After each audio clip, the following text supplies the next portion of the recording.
Ding ding ding ding ding ding ding ding ding. Bing ding ding ding ding ding ding ding ding ding ding. Ding ding ding ding ding ding ding ding ding ding. Ding ding ding ding ding ding ding ding ding ding ding. Ding ding. We're Wrestlemaniacs. Boom, boom, boom, boom, boom. Boom, boom, boom, boom, boom. Boom, boom, boom, boom, boom. Boom, boom, boom, boom. Yo, yo, yo, yo, yo, yo, yo, yo. Yo, yo, yo, yo, yo, what's up, y'all? What's up, what's up? He didn't even give us the yo-yo-yos this week. Yo. Actually, I was gonna do it. I wanted to throw an alley to myself for that one. That was a long alley. Where was you at? Like fucking 3/4 court? Like, Yeah, I had to they was playing full court defense. Jesus Christ, no press break. It is your boy, the one, the only, the one that you love and the one that your mama love, Playboy Troy, with the one, the only, the realest, the illest, from the Bay Area, Izze2Real. Yo, what's up with y'all? How y'all doing, man? It's been a long week, but we back here once again. Talk some more wrestling. For this long ass wrestling week. What is this? The week of the 22nd of August. Yeah, Jesus Christ. it's all in the weekend, baby. We going all in. Oh man. We got the camera set up. We got the background set up. Yeah. We going all in. We go. Damn. You know what? Great. I wish we had the segue to go right into that, but we gonna save that shit for later. So, man, we got the new setup just so y'all could be able to see us a little bit more, so it's not just all audio. Do you see this face? This face is meant for cameras. Come on now. And we'll do something about his green screen over there. We are in the same place, just for y'all that's even thinking or asking the questions. We're in the same place, but this is just the way to get the cameras going. I'm gonna get some white spray paint, guys. We're gonna get like DX up on it, like just how they do it back in the day. Or like I already told him I'm gonna get a white spray paint. We're gonna get NWO style back there. Yeah. On the black screen. On the black screen. But on the or green was it screen, supposed to be the Bullet Club thing? Yeah, it's supposed to be a Bullet Club. All right. Which one are you? Are you OG Bullet Club or are you Bullet Club Gold? Which one are you? You know what? I love the new Bullet Club Gold, but I'm an OG Bullet Club fan. Yeah. You know, just kind of the start of it. Yeah. No, you know, I like all the leaders. I mean, I'm questioning right now with David Finlay, but it is what it is. Oh, he's a leader of the Bullet Club now? Yeah. Oh, why him? And because it's a new breed of, it's literally a new breed of Bullet Club. Like all the members are a bunch of new guys. Oh shit. And they're called, their new nicknames are the War Dogs. Well, why wouldn't Chase Owens at least be like the leader? He's in the group. Yeah, he has what, the longest tenure, doesn't he? The Crown Jewel. Because everybody else is gone. Dang, I just went blank. One of the OGs. Takahashi. No. Who? He's an OG. He started actually with Finn Balor. And Bad Luck Fale. Bad Luck Fale is still up in Oh, in Bullet well, Club. is he the leader? No, he's the leader of. He's the general. He's the general, but he's the leader of the Bullet Club in, I want to say Australia. What the fuck? Yeah, they're everywhere, but he's the Bullet Club over there in the islands. He's the island Bullet Club leader. Ooh, that would be something. Yeah. I would care more about Finn if somehow they was to get Fale in the fucking WWE. Bro, that'd be dope. I care more about Finn. And let him change his name to Prince something. It could be Prince Balor. He could still be Finn Balor. He just be. Nah, take the Finn part off. Put like Prince. Put like Prince Balor or something like that. It makes a cool logo. The little F. I don't like the Finn part anymore. And then he got when he put the red X on top. That's when I liked him. When he was in NXT, he went back with that. Or when he can be the demon every now and then, but it's like since he doesn't usually be that anymore, it's like what the fuck are you? I don't want the demon no more. I'm actually over the demon. That's a gimmick that they could have died. It did. A horrible death. The last match he had, didn't he lose? Yeah, he lost by bleeding and in a weird way too. They stopped the match midway because he bleed. Who was it against? Edge. Wasn't it a Hell in a Cell match or something? Yeah, against Edge. There you go. At WrestleMania. That was at Mania? Yeah. Jesus. Oh my God. Oh, I guess so for the leader of Judgment Day. I want to say night 2. Yeah. No, it wasn't for the leader of Judgment Day. No, the story. Oh yeah, that was the story about the fact that Edge was the leader, and then all of a sudden Finn became the leader. Yeah. Well, Finn became a member. Who knows if he's the fucking leader or not? Hey man, You What? asked too many questions. I probably am, especially for a WWE storyline that has nothing to do with the bloodline right now. So, fuck it, let's dip into it. Usually we have like the first 15 minutes we dip in it, like just some random ass story or whatever, but I mean, I could give you one. I always have a random ass story. I have a random ass story you can get from me. Depends on what you want to hear. So, no, it's okay. Yeah, it's okay. Okay. Let's just do the rundown. So we're going to do the theme song game as we do every week here. And he's already promised to pretty much stomp me today. And I kind of even believe him. That just because the era that he likes to pick is from. But then we're going to get into the Name That Pay-Per-View, where I have 4 for you today. So if you only got one, that's fine. You got 4 of those? I got 4 of them for you. Yo, this dude is mad. I got 4 of them for you. So okay. Yeah. And then we usually do a Raw and Smackdown highlight, but since nothing really happened on either show except for the Edge thing, we'll talk about the Edge thing and maybe what could be going on with him in the future. But besides that, there's really nothing else of note on either one of those shows leading up to Payback. So I mean, the Gunther and Chad Gable match, that was fine, but it didn't count out. So which I was happy about. There's only one thing I had a problem with that match. Actually, only little one thing. With the interferences? No, there was no interference at all. There's literally one thing I was really upset about. Well, talk about that shit now, because we ain't gonna talk about Raw. It's the fact that Chad Gable won by count out and that he celebrated like he won a championship. But I get it because he celebrated like Luger in '93. Yeah, but it was like I get it because that was Gunther's first loss. But then again, it's like you didn't win the championship, so you shouldn't be running around like hopping up and down. Him, and you didn't pin him. You won by count. So it's really not even a big loss like that to Gunther, like, because if he wanted to, he could walk out. But you know how WWE is. They gonna keep like stating like, "Oh my God, this is the first time he lost." Blah, blah, blah, blah, blah. You know how they get. They get crazy about stats and stuff like that. Michael Cole. Yeah, that's your boy though. No, it's not. That's my boy. Yeah, that's your boy. Yeah, I like Michael Cole. I don't like none of their commentators. Besides, I like their color guys, but I don't like their lead commentators. Their play-by-play guys. Ridiculous. Like the other guy sucks. I never remember his name, but that's why, because he sucks. You talking about the one that just got moved to SmackDown? Yeah. Yeah, I don't remember his name. And Michael Cole just sucks to me in general. Kevin Patrick. No, is it Kevin Patrick? Yeah. Sounds about right. Fucking Or Kevin. Patrick Kevins or some stupid shit like that. Fucking Who gives trash. a fuck? It's just, man, bro. Absolute garbage. I can't even fathom to listen to him. Michael Cole's a little more.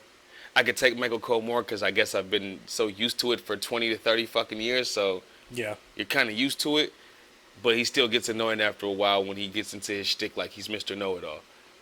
Like, come on, Wade, don't you know where he used to be? He used to be El Generico.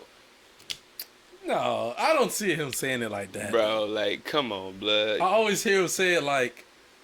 No, he says the shit sarcastically. He'd be like, fun fact. He does that a lot. No, and he'd do the shit sarcastically to the the color guy. Which in this case, I think last night was Wade Barrett. Well, he did used to be a high flyer, Wade.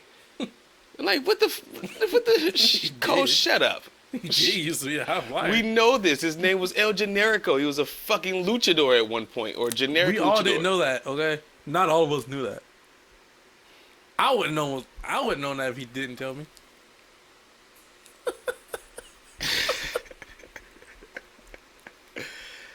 Unless you're under the age of 14 years old, there's no fucking way you didn't know that this guy used to be El Generico.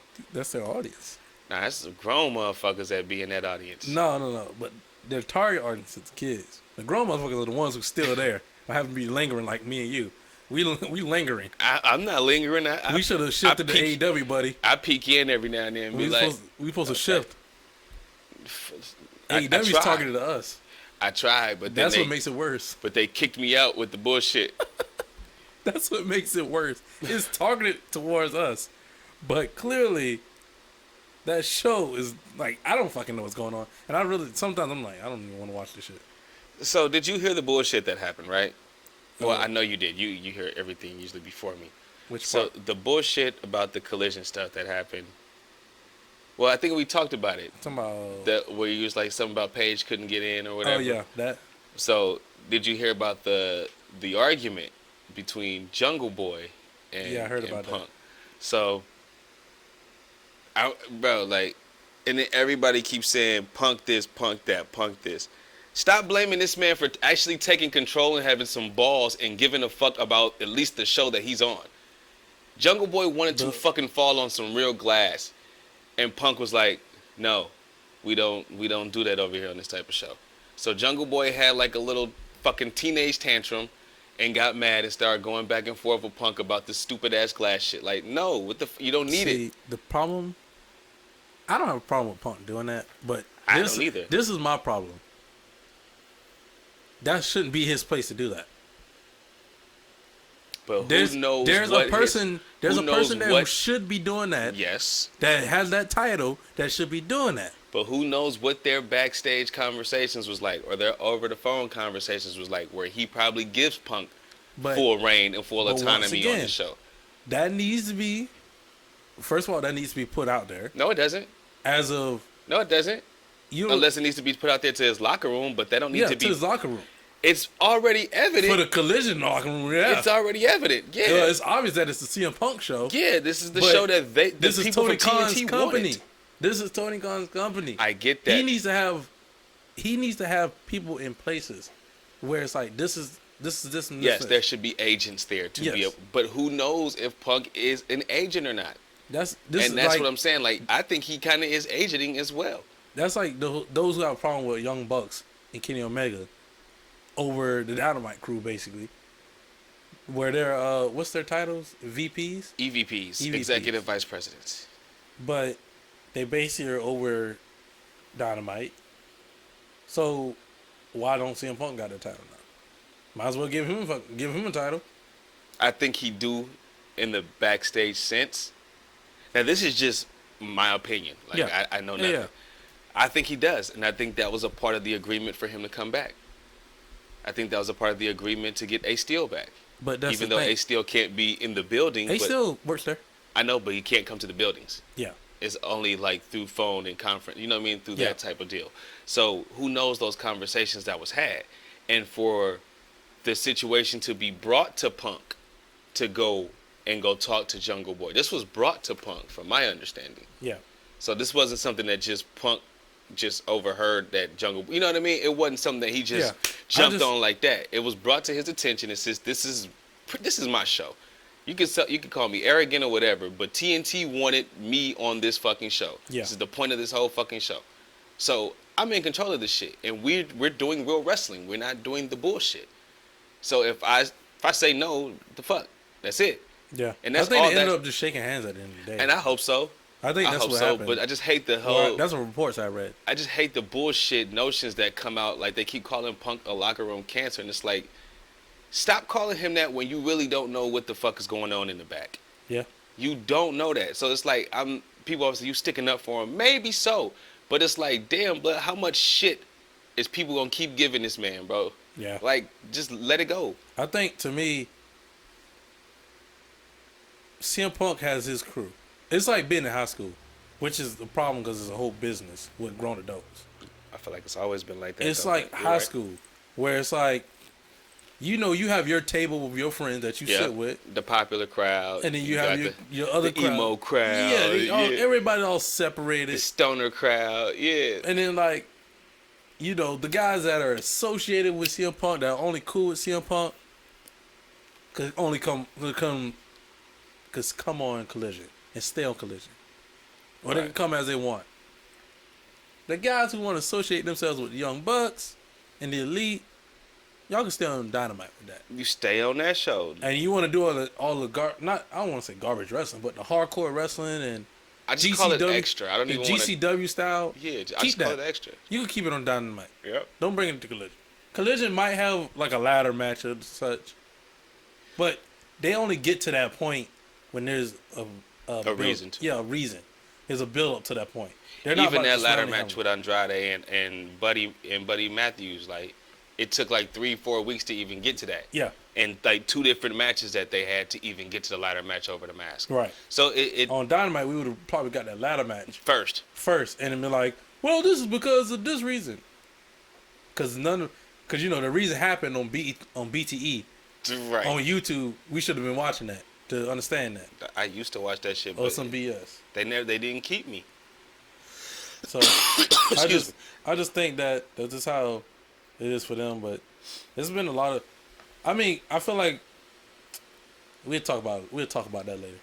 But yeah, let's go ahead and get into the theme song show, man. All right, hold on. I still didn't even finish, so I was keeping a mental note and keeping track. So yeah, so then after that, we talk about that. We're gonna get into little AEW Collision highlights. So it's just really only 2 of them to speak about. Then we're gonna get into a preview and talk about All In, which is taking place this coming Sunday morning for us here on the West Coast. So I'll be able to get it. Yeah, I'll be able to watch that shit. So maybe we could talk about that next week and give it a review. I guess I'll watch it. Right. I'm not watching the other one. I'm not doing both. The Chicago one. You can't be all in and all out? Nah, I ain't doing the Chicago it's one. Either you're going to be all in or you're going to be all out. I guess I'm all in, dog. That's how your mama used to say it. Either you're going to be in or you're going to be out. You ain't going to be running in and out of my house. Well, I'm only going to be in this time, yo. And then I'm out after that. But yeah, so then after that, then we'll get into our topics, our 3 topics each that we do every week. And then if we have time, I do have another missed opportunity. Ooh. That we can get into. I haven't even let him know what that missed opportunity is, so we might can even just keep that a secret until the end. We'll see if we can make it there or not. But let's get into the theme song game. Oh, he usually goes first, so Playboy Troy, go ahead, man. Let's see if I could get one of these motherfuckers. That's the goal for me today. Get one? I'm just going for one, man. Let me get one bet. of these bitches. Let's go. You ready? Yep.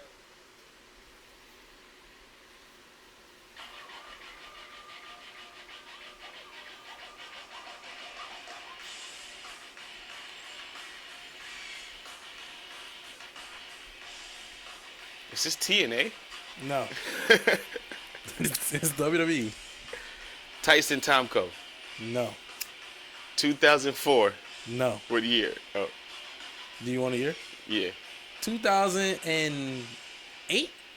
Oh, shit. Maybe up to 2010? Cut it off.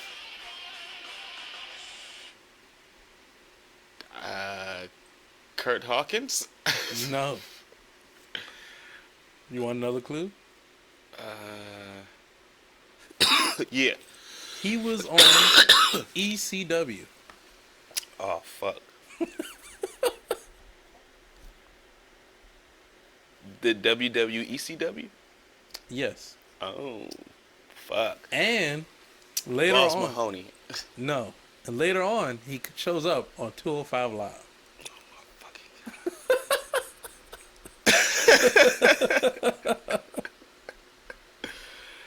Oh, shit. Spike Dudley? No. If you want some extra help. Nah, I'm about to let you give it. Damn, bud. Because the only other person I could think from the old school that ended up showing up on 205 Live was Brian Kendrick. Who the fuck else? It was not him either. Fucking shit. In WWECW, with this logo, this Raw logo. Oh, nigga, I don't know. Who is it? Colin Delaney. Yeah, no fucking way I would have got that shit. I don't even know who the fuck that is. Like, who the fuck is a Colin Delaney? Like, he said, and he showed back up on 205 Live. Who the fuck is this motherfucker? And he was on AEW Dark. Was his name Colin Delaney as well? Yes, he was. It's bullshit. Man, fuck that. Next. Fuck that. Colin the fucking Laney.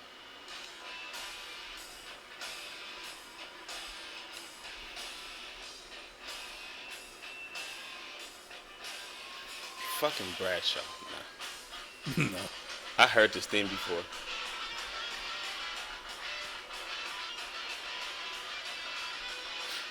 Year. 1998 and 99.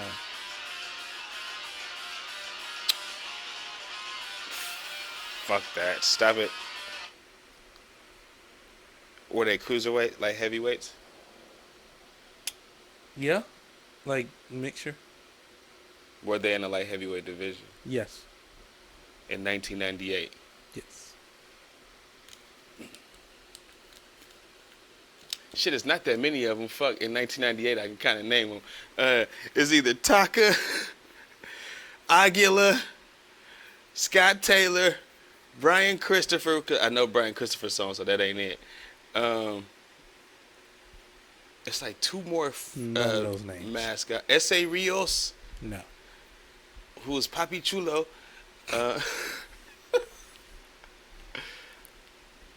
He said in the light heavyweight division in 98, 99. Techno Team 2000.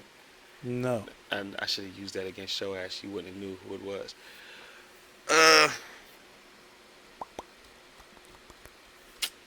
This is bullshit. I just named that whole light heavyweight division. It wasn't that many of them. Funaki.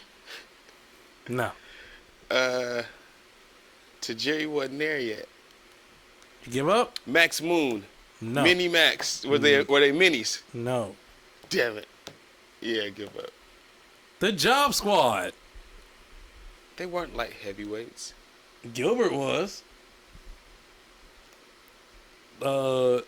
Fucking. His hint was shitty as fuck. Like Yeah, that's the only thing you asked. Your hint you was asked shitty. that. Your hint was shit. Because I'm thinking like, fuck, light heavyweight division. Al Snow was a light heavyweight. Nah, he wasn't. They weren't in the light heavyweight division. Gilbert kind of was. When you said light heavyweight, I was like, well, Gilbert was there. He was light heavyweight. Nah, bro. He wasn't counts. really. Nah, really, because the Job Squad was really just Too Cold Scorpio, Al Snow, and a little bit of Holly.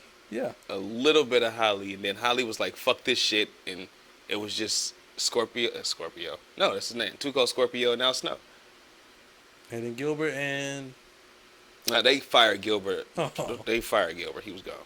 He was gone. Oh. It was Too Cold Scorpio with the long fucking hair. Yeah, ponytail. He had the ponytail, He yeah. always had the little cut shirt. Yeah, with the little tails, because I Yeah. started doing my shirts like that for Hoop. So, yep. Fuck. I'm mad I got that one wrong, but You ready? the hint was shitty. That's the hint you asked for, man. Yep. Let's go. Oh, this is a fucking diva.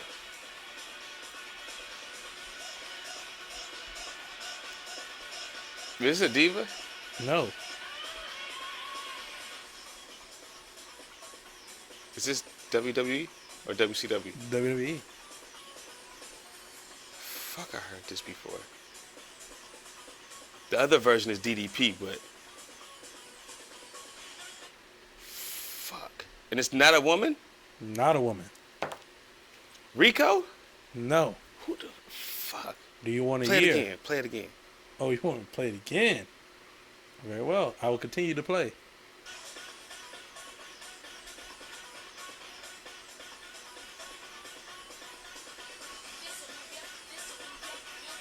I just see somebody doing a crazy dance in the ring. I can't fucking pinpoint who it is. What? All right, give me a hint. What year? 1999. Did they have a manager? At some point they did. Was it two of them?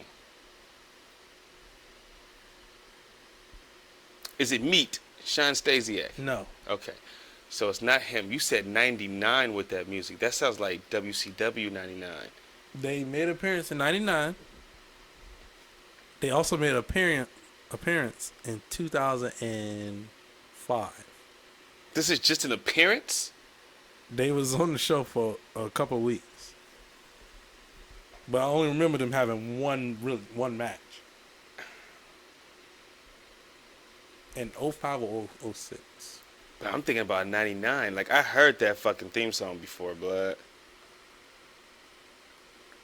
Because it got the DDP mashup in the back. The dun, dun, dun, dun, dun, dun, dun, dun, dun, but it just sped up. Fucking shit. 99, and it's two of them. I'm stumping him right now. His brain is turning. It's like smoking. And it's two of them. But fuck, you said they came back in 05. Midnight Express? No. The new Midnight Express? No. Bombastic Bob? Bodacious Bart? No.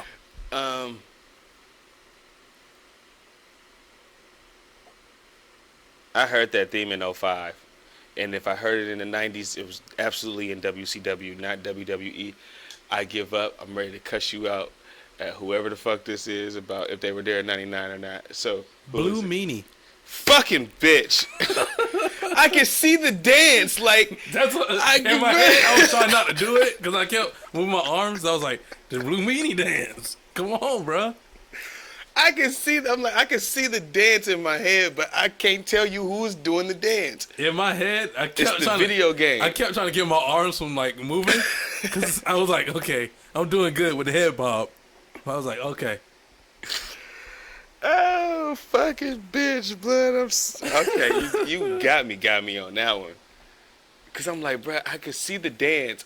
And in my head, when I said 05, 06, I couldn't think about ECW. I was trying to think about ECW One Night Stand. I was like, I can't remember which one it was. Both. Well, the 05 one is when he got punched. And that's when he wrestled on SmackDown. Yeah, against JBL. It was 05. So okay, You were right. And I can't be mad at you with that one. That I just didn't get it. I was ready to argue like, nah, this motherfucker was not in the WWF in '99. But you said Blue Meanie and it clicked. I'm like, the dance, bud. The fucking dance. God damn. Oh, for fucking 3. You ready? Yeah. Fuck. God damn. Oh, goddamn. 0 for 4.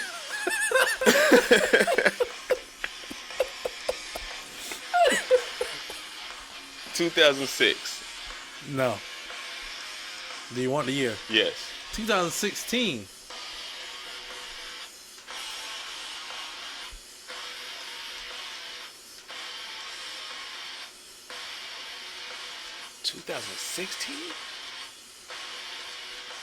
NXT? No, hell no. NXT had way better music than that. No. This nigga said 2016. I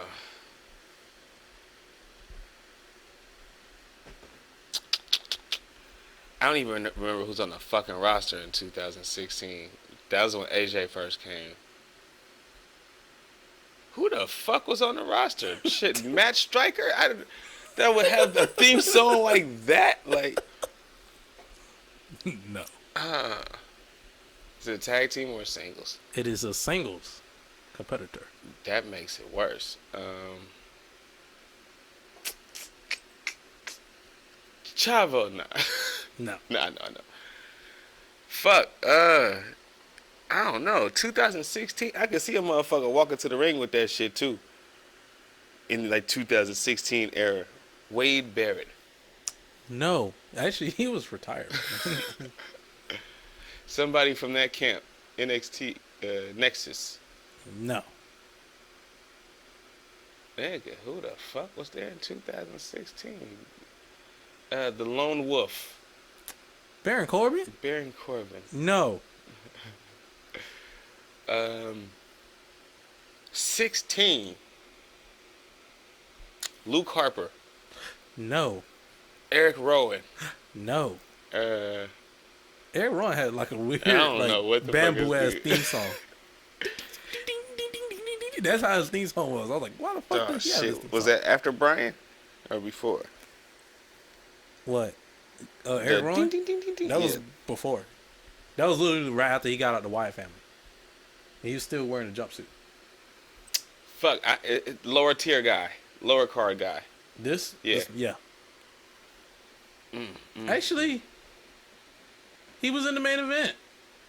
Multiple main events. Ellsworth? Yes, James Ellsworth. What? Yes, James Ellsworth. I told you he's going to get 2. That's only 1. Good point. Touche. Whenever you're ready for the last one, man. You've been on a roll. Because I thought, in my mind, you was going to get the Blue Meanie one. So I'm so mad I didn't get that. I truly sat here. I was like, man, he about to get this.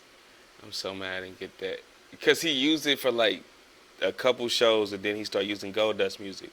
But I absolutely remember the music because I remember the fucking dance to go with it with the belly. Like, that's why I was like, fuck, it's a dance to go to this shit. And that's why I'm just so mad I missed that one. But I missed it. I take that L. You ready? Yeah, let's do it.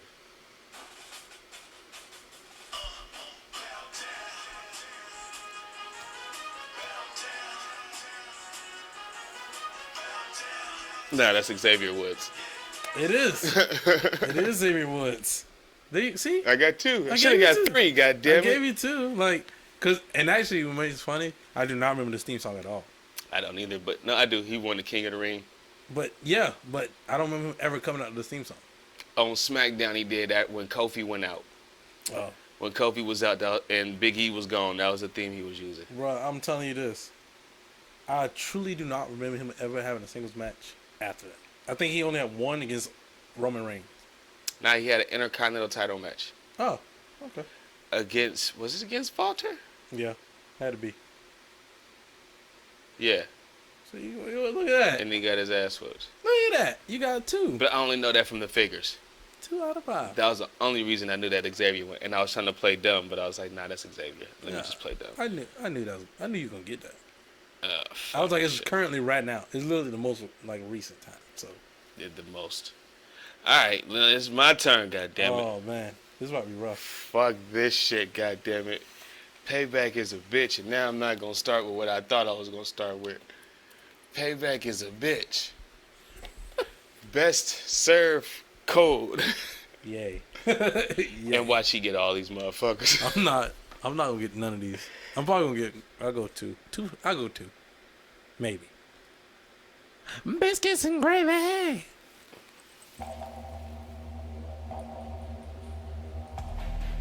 Year? 2004, 2005? Ooh. Diva? No. A male. Mark Jindrak. I'm kidding. No, but he's like one of those type of guys. Matt Morgan? No, but again, he's one of those type of guys. So were you on SmackDown or Raw? He was on SmackDown. Around that time. Mark Jindrak. Is it that Kurt?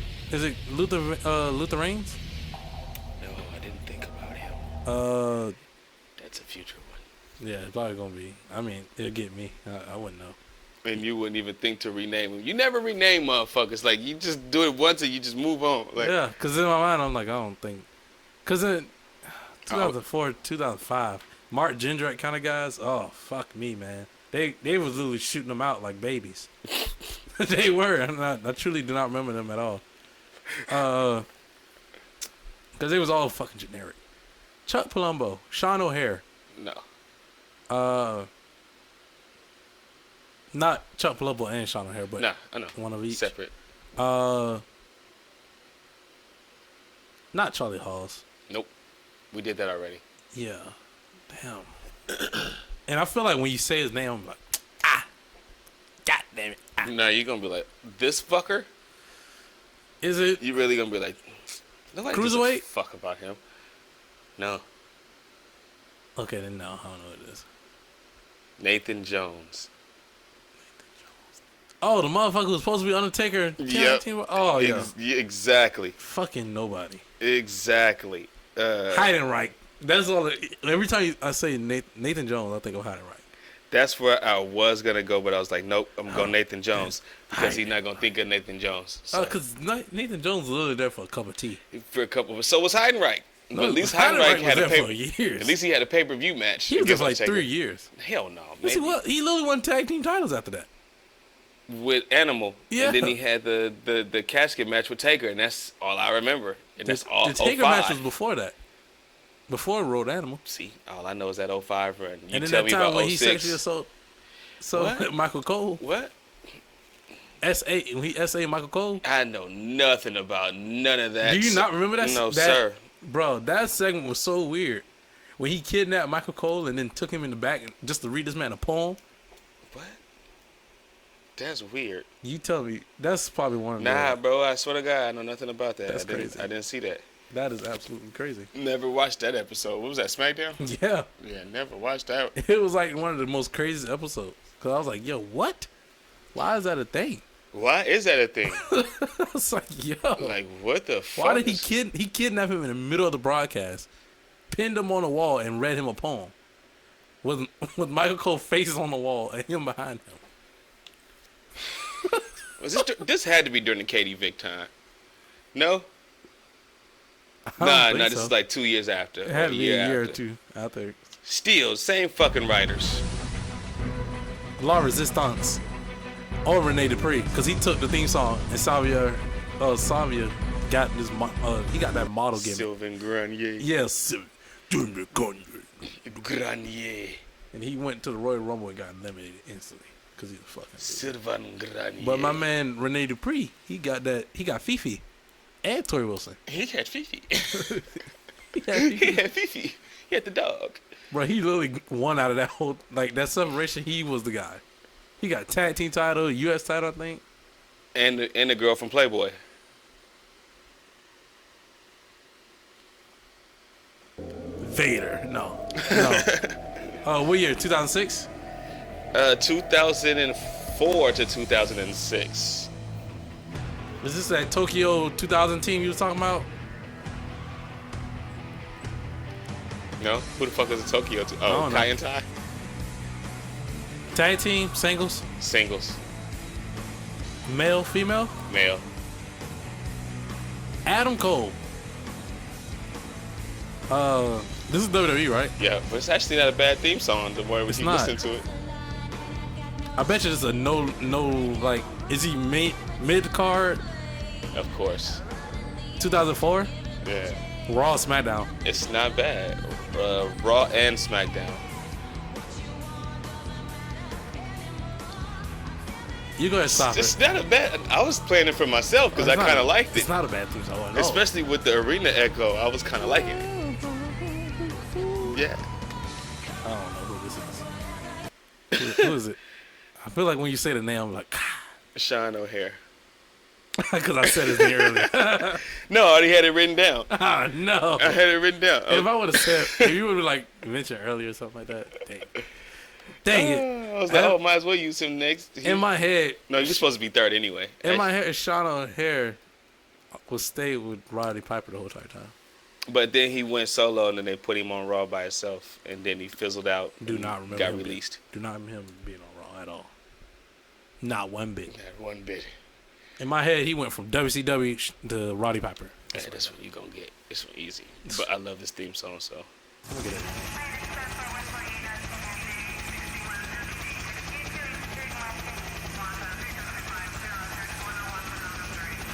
I feel like I heard this. Oh, is this Sanity? Which part of Sanity? Oh, it's the whole group. Okay, cool. It's the whole group. All right. No, cause like if you listen to all their theme songs, they all vary in a little bit of way. They all vary in their own little way, and they all call back to their country. Yeah. So like Nikki Cross got the little like, Australian shit. No, she. Well, where is she from? She's from Scotland. Oh, is she? Yeah. Oh, I didn't know that. And that's when I like Killian Dane's one. That's why, cause his like the Irish shit. Yeah, got the Irish bagpipes in it, and I'm like, oh shit. What was Alexander Wolf's? Something German? Him and Eric Young always came out to regular Sanity. Because they was always a tag team. They never came out individually. All right, well now it's time to end this on a great note for me. On a great note for you. Yeah. Oh, that means he about to put some fuckery on. Some fuckery. Some highway. Some 90 ass. No, 90. Some highway. 85 generic ass theme song that used to be Bob Holly's old gimmick for 2 weeks. See, this is shit I'm talking about.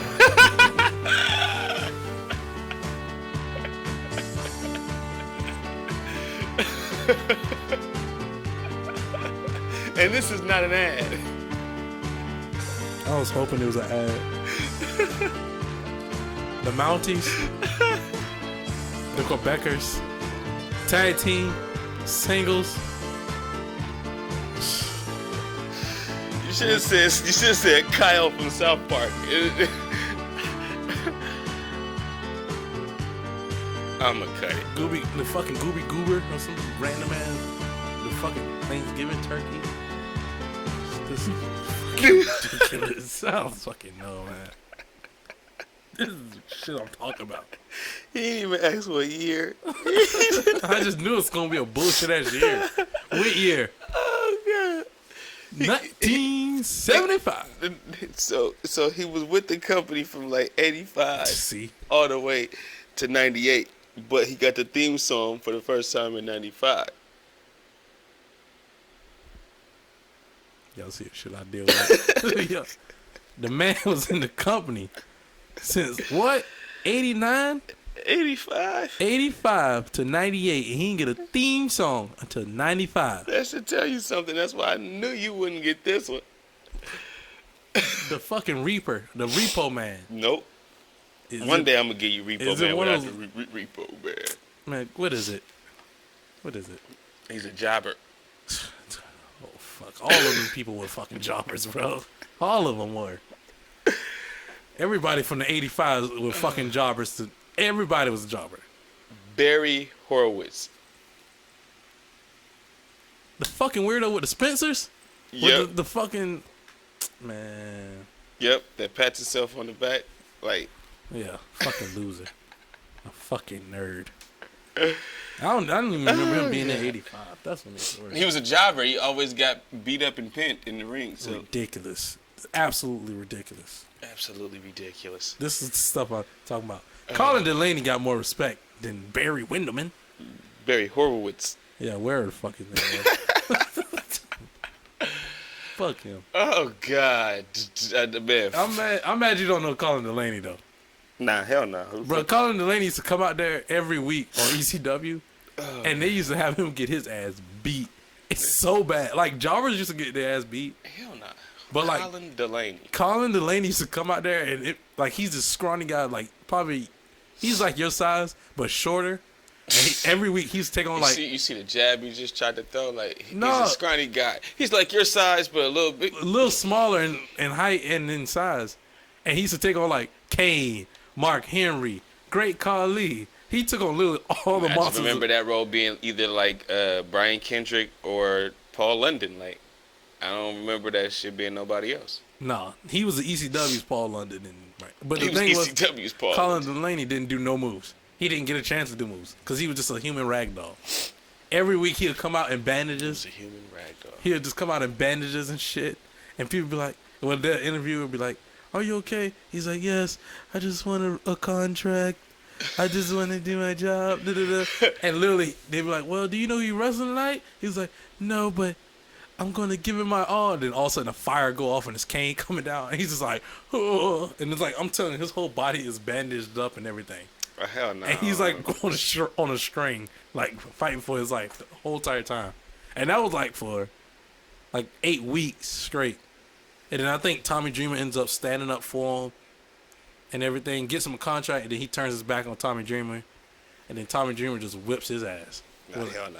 And goes extreme on him. Fuck it, let's just do this. I got the time. But Colin the fucking Lane. When you see it, you can be like, who the fuck is this guy? Who the fuck is this guy? Yeah, who the fuck is this Daniel Bryan? What's the dude name? James Ellsworth face. He was James Ellsworth before James Ellsworth. What the fuck is this? He truly was James Ellsworth before James Ellsworth. Yeah, I'm older than him. I'm bigger than him.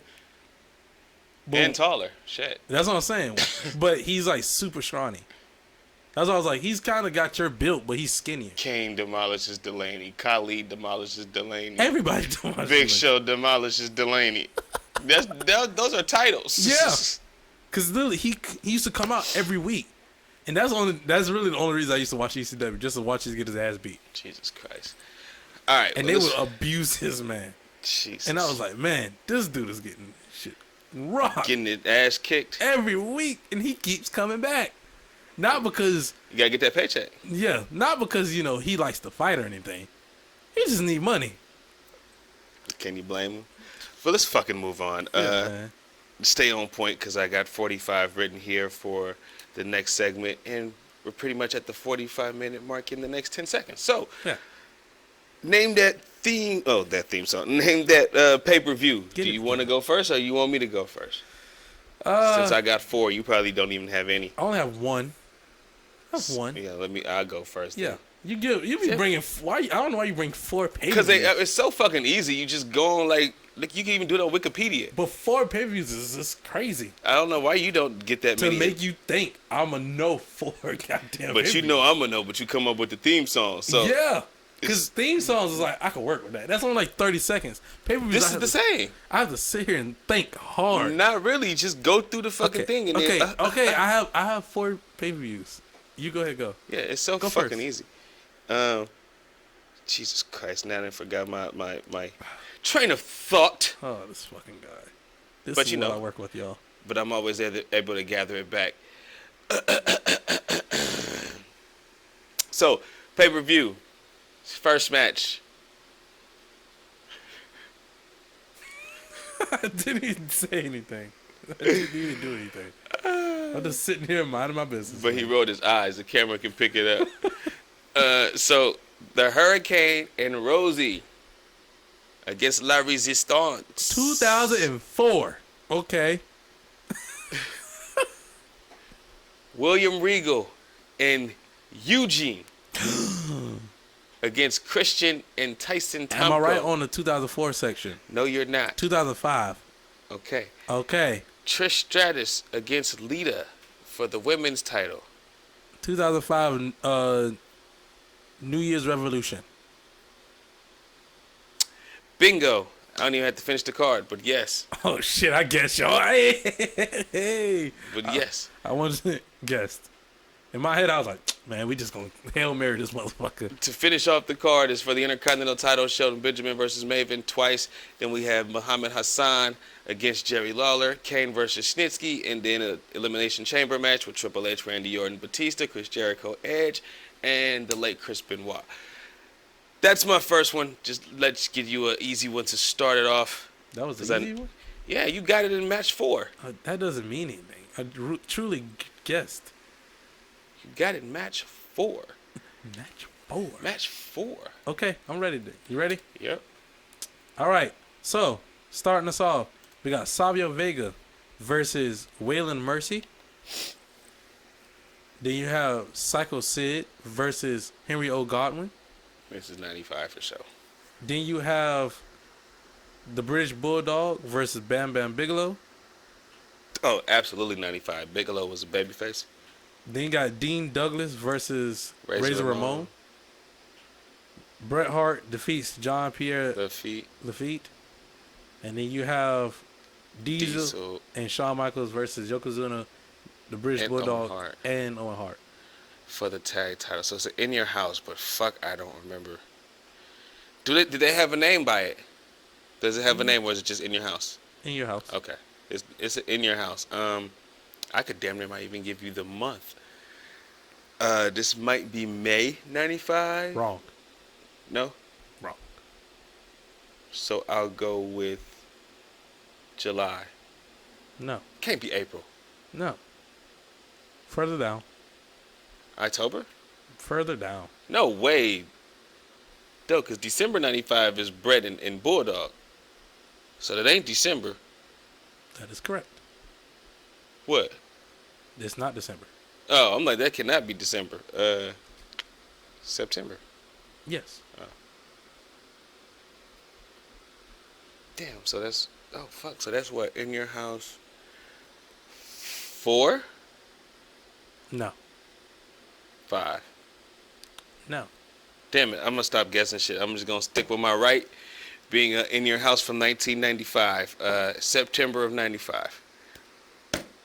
Is that... yeah, I guess... Yeah, I'm keeping my dub with that, because the more I keep guessing on the months and shit, it's wrong. It's in your house 3. Is it? Yeah. First one was in April, second one was in... No, first one was in May. The second one was May, June, July, and then the next one was August, September. So yeah, 3.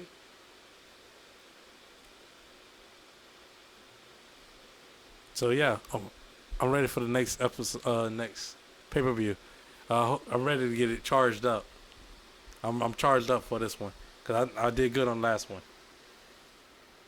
Okay. I'm so confused right now. Trying to get the message. What's the message? Oh, nothing. I'm just charged up for the next pay-per-view. Oh, I'm like, you can say it. Oh. It's all good. Fuck it. Oh, yeah. I need a charger for my phone. No. Like, why you just say that shit? Because we're recording. Who cares? Because we're recording. And I was like, damn, I thought I had a charger on my phone. That's what keep the realness. What kind of phone you got? I got an iPhone. I mean, I go get my charger from my car. Yeah. I'm full already. I didn't know. Pause. I didn't know Zoom was going to, like, kill my phone. Oh, yeah. I didn't know that. Yeah.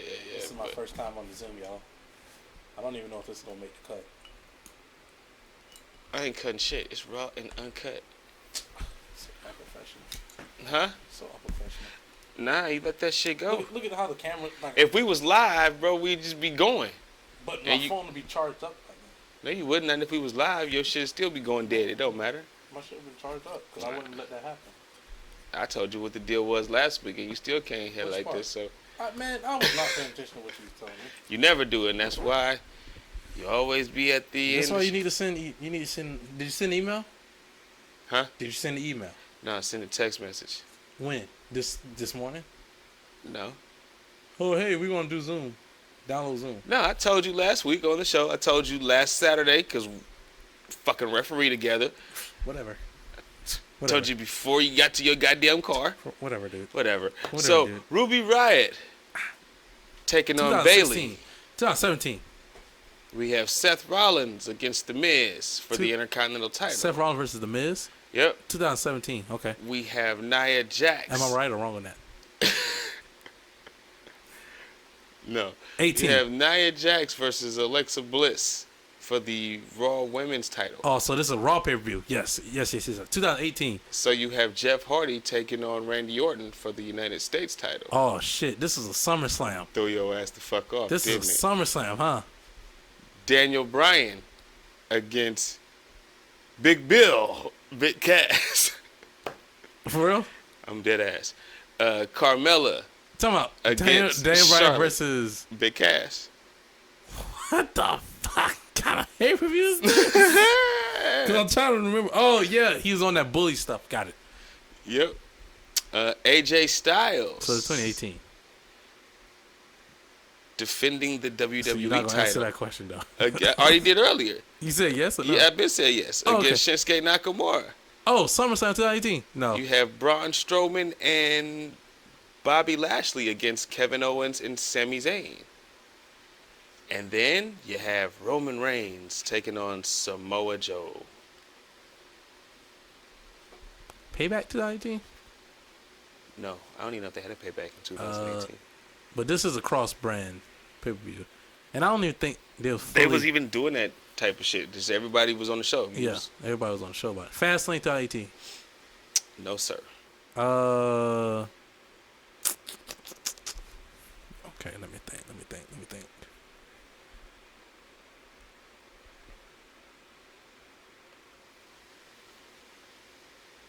Great Balls of Fire 2018. No. Shit. I think that was Samoa Joe against Brock. Yeah. Shit. In my head, I'm just thinking of all these random ass WWE pay-per-views names. Like Capital Punishment. Shit.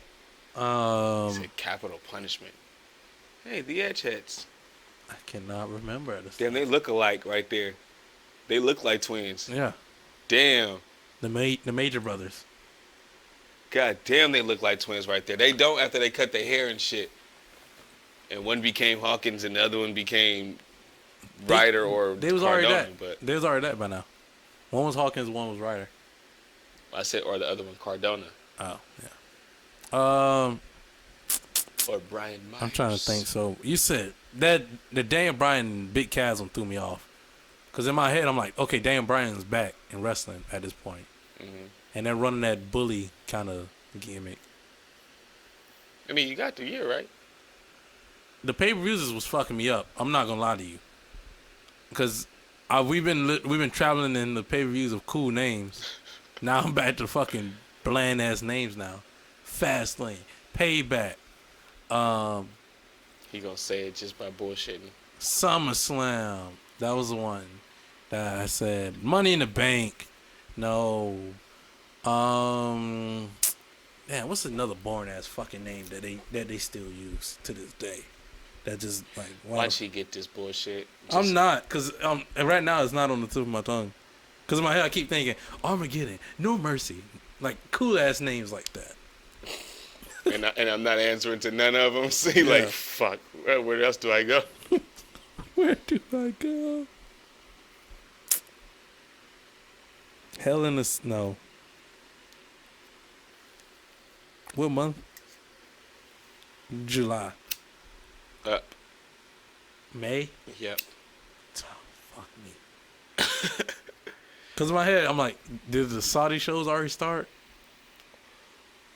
Yeah, I think they did start, but this ain't it. This ain't a Saudi show. And it's May? Yep. Fuck, what pay-per-views in May? Clash at the Castle? No. No. Ooh, if I'd have used the one that this replaced, you would have never really got it. I'm not going to know this. What is it? The Backlash. Backlash. God damn it. That's one of the cool names. It was Backlash 2018. It was replacing Stomping Grounds. Stomping Ground. That's one of the basic ones that just came to my mind. Because in my head, I was like, man, I cannot remember if it's Stomping Ground or what it was. God damn it. Right. Bullshit. Yeah, we editing this part. Come on, man. We editing this out. You over here live and uncut. We editing this. Mm-hmm. We leave it for the bloopers. You not leaving for the bloopers? We'll leave it for the blooper reel. Fuck that. I ain't cutting nothing. This man. You gonna stop talking though? Like last week, you did a good job with the shit. Well, because this time we got video. So it's like the video has to match with the audio. Exactly, and it will. Yeah. This guy here. He thought that I was just going to keep on playing. Since he is playing around with stuff, I'm going to go ahead and get my little sponsorship in there for the Heavily Opinionated Podcast. Heavenly Opinionated. Yes. Podcast. This past episode, we talked about running backs getting paid. Ezekiel Elliott, Dalvin Cook. We also talked about the GOAT, Messi, winning the championship already. And he just got there. He already winning the trophy with Miami. We talking about Sugar Show. The Sugar Show is going on. Sugar Hill Gang. Oh yeah, no. We talking about the Sugar Show. Shane O'Malley knocking out my boy Sterling. So we talked about that and how he dropped him. So yeah, y'all boys go check that out on the Heavily Opinionated Podcast on YouTube, on Instagram, and on TikTok. Yeah, dig. And let's go and kick it back into what's that pay-per-view. So, all right, so you. Yes, sir. So we got the Headbangers versus Bart Gunn and Jesse James. 97. Then we have Hunter Hearst Helmsley defeating Ahman Johnson. Then we have No IC title?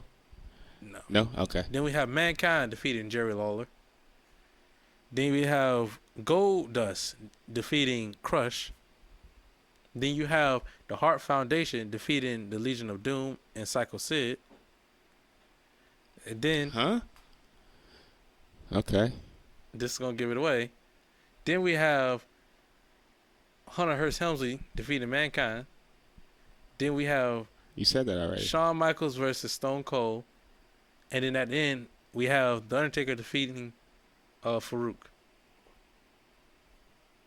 I know what pay-per-view this is, but just the way you said it, the whole lineup was kind of it was kind of whack, kind of clunky and shit. But that is King of the Ring. Yes, King of the Ring, 1997. How did I mess it up? Huh? What you mean, clunky? No, you didn't mess it up. Just the way that the matches were like mentioned, it was kind of clunky. The Hart Foundation versus Legion of Doom. You said Mankind versus Triple H, I think, twice. No, I didn't. You didn't? No. All right. I said No, you said Triple H versus Ahmed Johnson and Jerry Lawler versus Mankind. All right. Yeah, but I knew what it was as soon as you said Undertaker Farouk. I knew what pay-per-view it was. Because they only had one pay-per-view match, and that was that fucking King of the Ring. It wasn't even the Stone Cold or Shawn Michaels shit. Because that match wasn't really shit. It really wasn't. Like, they was out there really bullshitting for hella fucking long. But, damn, now I got to pull this new one up. I got you with this one, though. Oh, I already know. I already believe it. I'm prepared to just just walk out on you. Just why you want to walk out? Though? I'm just gonna walk out because there's no reason for me to just stay here and play these games with you. I'll give you a couple hints too. I'm gonna walk out. Don't worry. He's gonna walk out. I'm done with you. Oh, you're gonna be done with this one. So, first person, I'll tell you now. If it's some BS, some bullshit ass person, come up. I'm telling you now, I'm gonna act up. He about to act up immediately. The Killer Bees. Fucking course. 1995. No. Jim Brunzell and B. Brian Blair. You gotta give them names. Versus Jimmy Jack Funk and Hoss Funk, which is Dory Funk. With Jimmy Hart as their manager. Y'all see the shit that he gives me? Y'all see the shit I'm talking? Y'all be thinking I'm joking. He gives me this bullshit all the time. And I'm used to it now. The Magnificent Morocco versus King Tonga. I don't even know who the fuck King Tonga is. Is that Haku? Yes. I knew it. Ted Arcidi. Who? Who the fuck? The world's strongest man, Ted Arcidi. There's only one world's strongest man to me. It ain't no damn Ted. It's Ted Arcidi against Tony Gurria. The Junkyard Dog against Adrian Adonis. Dick Slater versus Iron Mike Sharp. The Machines versus Bobby Heenan, King Kong Bundy, Big John Studd. Ricky Steamboat versus Jake Roberts. So you want me to answer this, huh? You truly think I'm about to answer this? Billy Jack Haynes against Hercules Hernandez. The Fabulous Rougeos against the Dream Team. And Hulk Hogan versus Paul Orndorff. 1992. 1987. One more year. 88. Go back. 86. Correct. SummerSlam 1986. There wasn't a SummerSlam in 86. The Super Showdown 1986. Kinda, but what's the name of it? The WWE Super Show. Or Superstars. I think you could just keep mumbling some shit and eventually get it. Superstars. No. Super Spectacle. Superstar Show. Starcade. The Big Event. 1986. Is that the name of it for real? Yes. This is fucking stupid. It was one of the biggest crowds they ever drew before WrestleMania 3. It was in Toronto. And they drew like 74,000 people. This is your wrestling history. In 2014, the WWE Network made the same version of the event available for on demand on pay-per-view. And I bet you nobody went to go watch that shit but you. Nah, I haven't watched that shit since I had rented it from a video store way back in like 93, 94. I had rented that shit, and it came in like the old school cases, like a Disney movie. That's the type of case it came in, like a fucking Disney movie. And it was in black and white, ain't it? It was black and gold, and the tape was all white. It was dope, but whatever. I know you don't really know too much about VHSs. I mean, only know one important one. What, Lion King? No. Shit, Rugrats. Oh. Go Wild, the orange one? Yes. Of course. And I had a tape rewinder. He didn't have a tape player. He had a tape rewinder. Because you can put it in the TV, and then once the movie's done, you pop it out, and you put it in the tape rewinder, and it rewinds it all the way back for you. Fuck that. I'm rewinding as I'm watching because I want to see that part all over again. No. I was watching. I just keep watching the movie till I'm tired of watching it. All right. You ready? Yep. Give me the last one, and we just stop it at 3. All right. We got the Usos defeating. Well, do you want defeat or do you just want versus? Nah, just versus. Okay. You got the Usos in the title matches versus the Wyatt family for the tag team titles. You got AJ Lee versus Paige for the Divas Championship. 2014. You got Rusev versus Jack Swagger. You got For the U.S. title or no? No. No. Okay. You got Seth Rollins versus Dean Ambrose. You got Chris Jericho versus Bray Wyatt. You got The Miz versus Dolph Ziggler, Cesaro, Sheamus, Alberto Del Rio, Bo Dallas, Big E, Kofi Kingston, Ryback, Curtis Axel, Damian Sandow, The Great Khali, Heath Slater, Xavier Woods, Zack Ryder, Sin Cara, R-Truth, and Titus O'Neil, and Diego. Nigga, a battle royal? A tag team battle royal? What is that? A battle royal for the Intercontinental title. What? With all those tag teams in it? Yeah. What the fuck? Okay. And then you have John Cena versus Randy Orton versus Kane versus Roman Reigns for the World Heavyweight title. For the World Heavyweight title, not the WWE title. Nope. What was the WWE title match? Pretty sure this is when they was like One belt? when they was carrying around 2 belts. Correct. So where's the WWE title match? Was it Seth Rollins versus Dean Ambrose? No. This is when they have the belts together. So this has to be after Orton and Cena had the match for the 2 belts. Yeah. I mean, yeah, because it's called the WWE World Heavyweight Championship at this time. Well, I'm still going to stay with 2014. Okay, yeah. And this is not a big pay-per-view. It's not one of the big 4. No. So that Intercontinental title match you said kind of just fucked me over. I'm like, what the fuck is this? A Royal Rumble? In my head, shit. I was just gonna say it, but then saying the people, I felt like made it more challenging because you made me think it was a Rumble because you kind of stopped after that too, like you paused, and I'm like, fuck, is this a Rumble? Like, you don't have to say all 30 competitors got shit. They only had that limited people. Oh, okay, so we got 2014, so 14, and there's no Punk on this card, which lets me know that this is after WrestleMania. So, Bryan Danielson on the card? No? No, actually. No. And you said this 2014? Yep. 14 was WrestleMania 30. So Bryan should have had the title. No, he would have been hurt, right? Yeah, he would have been hurt. So he had just got injured then. This must have been when the concussion thing first started. This is after WrestleMania, though. It's absolutely after Mania because Punk not on the card. So it's absolutely after Mania. But it's like, no, I didn't hear no Bryan Danielson. I mean, no Daniel Bryan. So, and he won at WrestleMania. He won both the belts from Batista and Randy Orton at that Mania. Mm-hmm. But Dean Ambrose going against Seth Rollins mean that Seth already turned on the Shield. And there's no Batista. So correct. This has to be after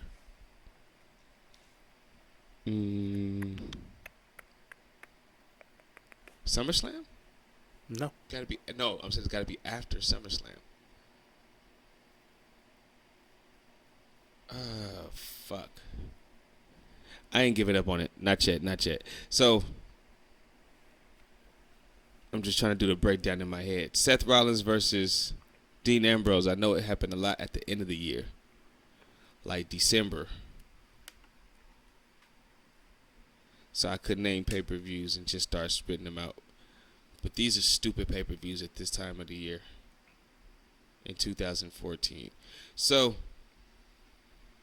there's a No Way Out. There's a Hell in a Cell. Well, no. Not Hell in a Cell. Take that away. It's not a Money in the Bank match.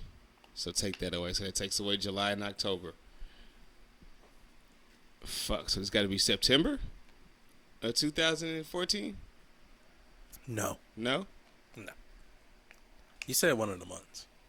December? No. It's in July.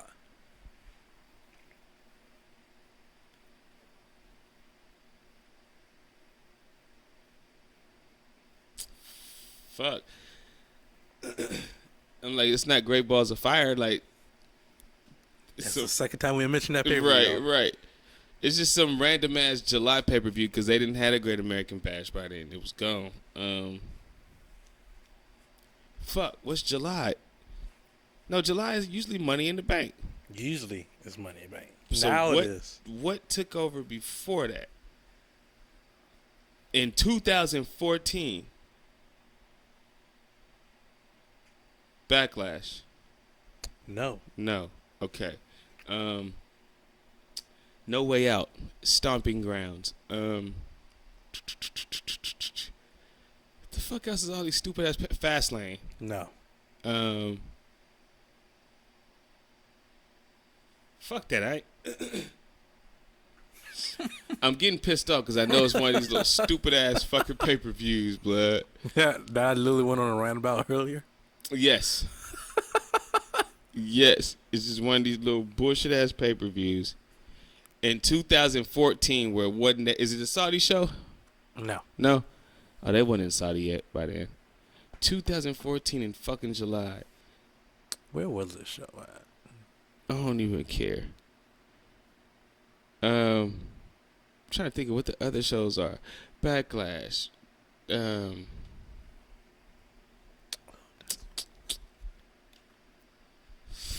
Fuck. What is after a Mania? What really was after like the King of the Ring? Ooh. That's not low, but shit.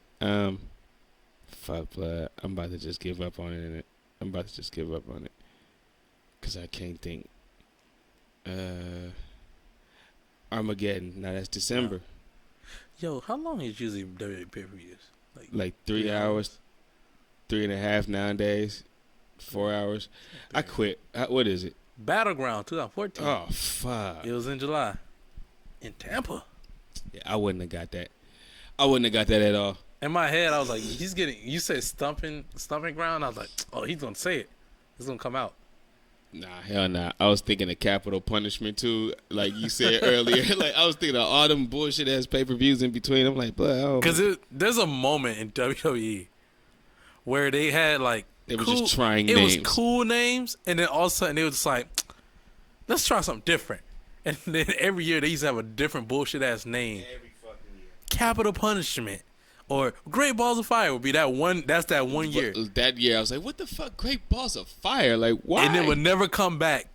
And then all of a sudden, next year, you have Day One happens only on July 1st. Never seen it again. Never seen it again.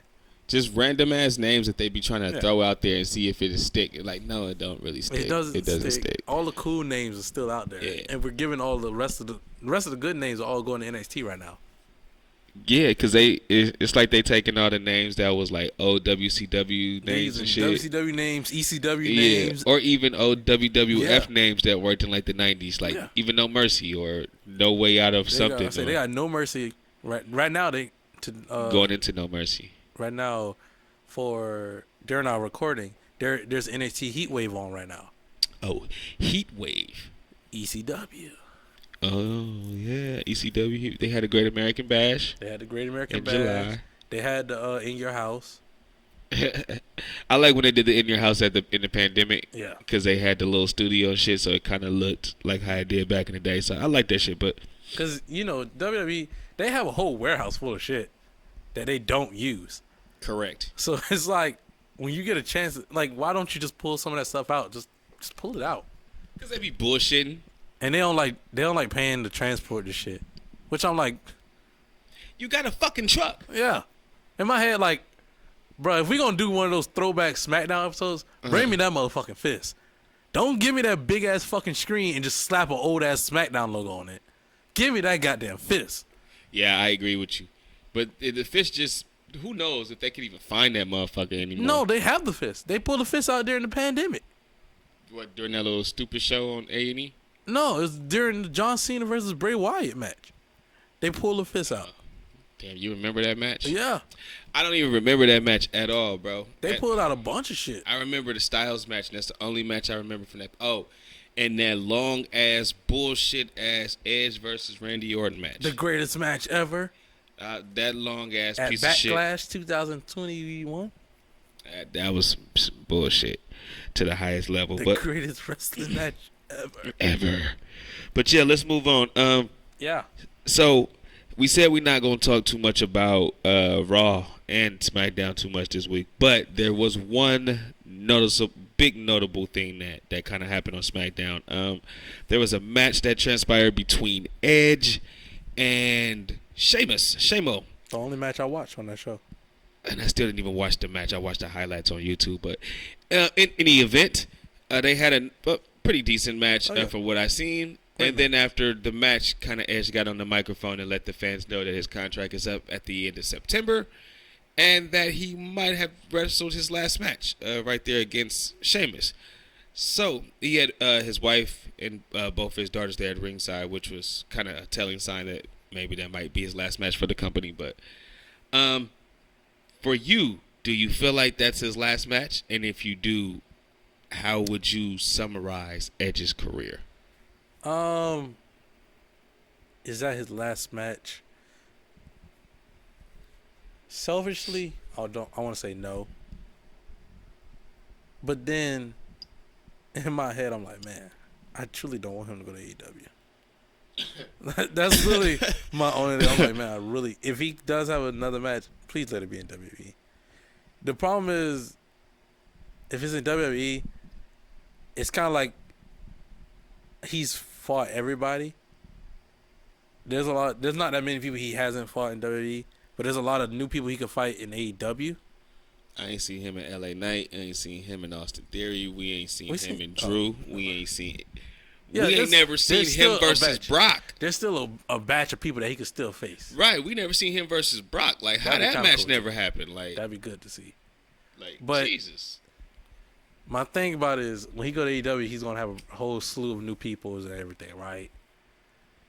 My thing about it is, I'm trying to think of this the right way to make it sound like. Does Edge fit that AEW style, and does AEW have that style for Edge? Can I be honest? Yeah.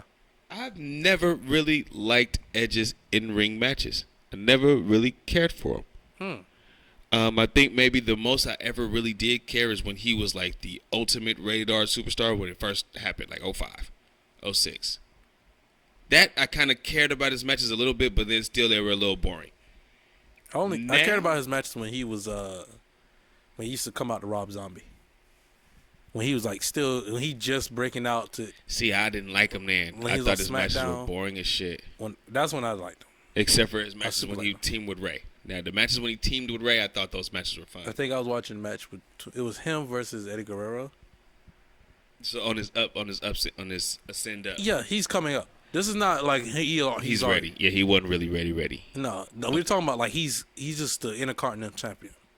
Yeah, it's just I don't know why. I just could never really get in the Edge like that as far as like his single matches. They were always boring. But then like you throw a Christian match on, I can get into it. So here's a prime example. I might be jumping the gun here a bit, but I watched just a little portion of the Edge and Sheamus match, and I was like, it's all right. It's decent. I watched Christian versus Darby Allin, and I'm like, this shit is fun as fuck. And like, then when the finish happened, I was like, no fucking way.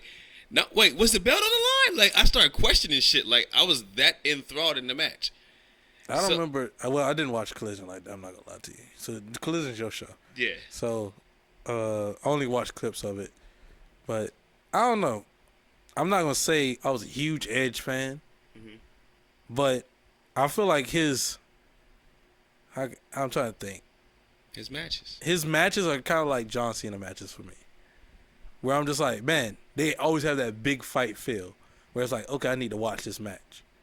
That's how I've not always felt, but like now, in his older age now, I'm like, oh man, this might be his last match. I should, like, yeah. It's like, man, I don't know if this might be it, because if this is it, I would like to see this match, see how he goes out, because you have those guys like, no offense, like Chris Jericho, who's still around doing it, and his matches look like shit, and I mean utter shit, and I'm like, why the fuck is he still wrestling? Because he don't know when to give it up. No, he think he's still doing good shit, number one. But Edge is like, if he is leaving, yes, leave out now, while it's not bad, you know. Like it's still good. You're still good in the ring. You can still go, but you don't look like absolute dog shit. Sometimes he do look like dog shit, and I don't think he only looks like dog shit when he's facing like smaller guys. Smaller guys that's super fast because he's old. Right. But when he's facing like Sheamus and like Roman and the guys that it looked on par. Yeah, it's on par. When he faces guys that are like his size. Like when he faces Rey Mysterio, I was like, man, this shit do not look right. It don't look like 2004 no more. They both old, but Rey Mysterio, he still got that speed to him. A little bit. He still got a little bit of speed. He got more speed than Edge. That's everybody got more speed than Edge. And then Edge's face be like just so bloodshot red by the end of the match. It'd be like, I don't know if he's gassed or he's just older, but yeah. I just assume because he's white. He's stupid. But anyway, so like, think about that shit. Think about we was talking about it just a second ago. The world's greatest match or whatever. The match with him and Orton. Both of them. Boring. The match with him and AJ Styles. How the fuck you have a boring match with AJ? What match with him and AJ? Him and was it a SummerSlam or was it a WrestleMania? Either or. Yeah. To me, Edge has a certain style, and it has to be at a certain speed. And it's slow. It's a very slow, plodding, pacing type of match. To me, I'm used to that slow. I'm used to the rated R Superstar Edge. The prime one when he's taking over John Cena a lot. Those matches. Where he could take over the match. Yeah. It's kind of like. So him as a heel. Yeah. Pretty much. When he's a heel, I can enjoy his matches more. But you can't take it like when he's selling. Yeah. And being a babyface and getting beat up and shit like that. Yeah, I can't take it. Yeah, see, because to me. He sells too long. He sells too long. And it's like, in my mind, I'm trying to remember the good times of Edge. And it's like. This ain't it. This is not the Edge. And I had to keep telling my mind that it's like, this is not that Edge. No, this is an older vet Edge now. Like he's the old guy. But I believe him and Christian are the same age. And if not, maybe a year older than Edge is, but yeah. Dog. To me, Christian in the ring, dog, is different. Fucking phenomenal. Completely different.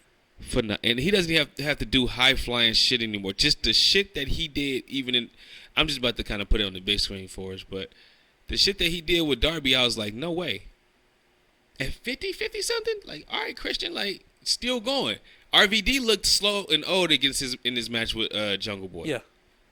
Christian does different. Matches that fits for what the fuck he can do. Everybody's different because RVD tried to do the same style he's been doing since he was young. Yeah, that Rolling Thunder ain't it no more, man. It ain't it. It ain't it no more. Edge is like he's trying to incorporate new moves that weren't around when he was young.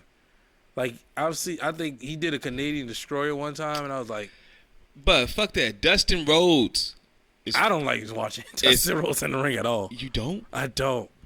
What? To me, it's like what? Because in my head, Dustin don't move like he used to move. Dustin in the ring now makes me look like... And plus, I don't see him in the ring that much anyway. And that's a plus as well. Fuck, they're not going to let me fast forward to shit. But the whole thing with Dustin is Dustin looks like a guy that knows what the fuck he's doing in the ring. And when he's getting beat up, he looks like the old dude that's getting his ass whooped. Yeah. And he's trying to make a comeback. Yeah. He knows he's not going to win. It's almost like Old Yeller. He just refuses to get taken to the back. You know what I mean? And put down. Edge is more like the guy that's getting beat up and he's just out of breath. He's just out of breath. I'd be like, damn it, Edge, just make your matches a little more exciting. Like, Christian, kudos to Christian again. So, anyway, since it's kind of even playing on the screen right now, but I'll just get into a quick little... Wait, before we go on, though. Yeah. This was one of my questions that I had to ask. If possible, if he does go to AEW or whatever, would you want to see another Edge and Christian versus Hardy's versus Dudley Boys TLC match? Not Dudley Boys, but you can absolutely get some money out of Edge and Christian versus the Hardy Boys. Why not Dudley Boys? Because they're not in the company. And Devon can't go anymore. That's why he retired. You know they're going to... You know. Devon can't go. Devon need to stay where the fuck he at. He has a nice job in the office at WWE, and they're not firing him. So he don't work for them no more. Since when? He in TNA now? No, he got fired. Where he at? He just works for some. I think he works for. He has a school or something like that. Hey, I'm not. He's still in the wrestling world. Last time I questioned you, I was wrong. But he got fired. I could have sworn I seen some shit that he just posted on his Instagram page where they were. No, he got fired earlier this week. Not earlier this week. Sorry, I want to say either early last year or something like that. Where it was like he was supposed to show up to the ECW or TNA reunion, and they was like, "You're not going to go to that." And then he ended up like getting released after that. It was quick. It was undercover though. I remember seeing it. And I was like, man, that's crazy. I don't want to see that shit. I don't want to see another TLC match with them. They're older, so like they shouldn't be. Yeah. I don't want to see them hitting the mat like that. And in my head, that's all I think AEW does. AEW brings in old folks, and if they can still go, they're gonna throw their ass in a hardcore match soon. Sting, Christian was in one the other day. But like I said, Christian matches. Jeff Hardy, sense. Matt Hardy. Matt Hardy damn near died. Like on TV, all dog. The old folks, they just throw their ass right in, and I'm like, yo, they're not young anymore. That man almost literally died on TV. Matt Hardy. Where? I seen his eyes go in the back of his fucking head. Oh shit! When he fell off the fucking forklift, it was him and Sammy. Oh yeah, I remember that. And they had to turn. I was like, oh, he's dead, bro. He gone. Like I seen his eyes go up, and I was like, oh, that's it. Turn the camera, move the camera, bro. Like, what are you doing? He just have a concussion, I think. Yeah, but he still kept going. It's like, blood. I don't understand. And then he want to argue about what wrestling is. It's like, dude, you're doing too much. You're like 50. Stop. But anyway, I wouldn't mind. Well, immediately I have to see an Edge and Christian reunion because that would be the only point really of him going to AEW is to get that reunion with Christian that they've talked about before. But since Christian didn't resign with WWE or they didn't want to resign him or whatever that situation was, Edge stayed and Christian left. So I think that that's what we're going to eventually end up getting. That's Punk. Oh, shit. So here's my question, right? Damn. That fooled me. Why that Jeff? I seen that clip. I know that clip. I didn't even know. I saw that, and I was like, that was the worst GTS ever. Yeah, but Samoa Joe hella big, and Punk ain't got no muscle like that no more. So here's my question, right? Yeah. Edge and Christian. Yep. Oh, man. Would you rather have it where they team up, or do you have them rivals? Nah, I'm having them. Okay, I'm going to have them start off as teaming up. That's the whole storyline. That's the whole point of getting Edge there. So we're doing this whole little storyline to get to you against Christian. You know what I mean? We're going to run that story back.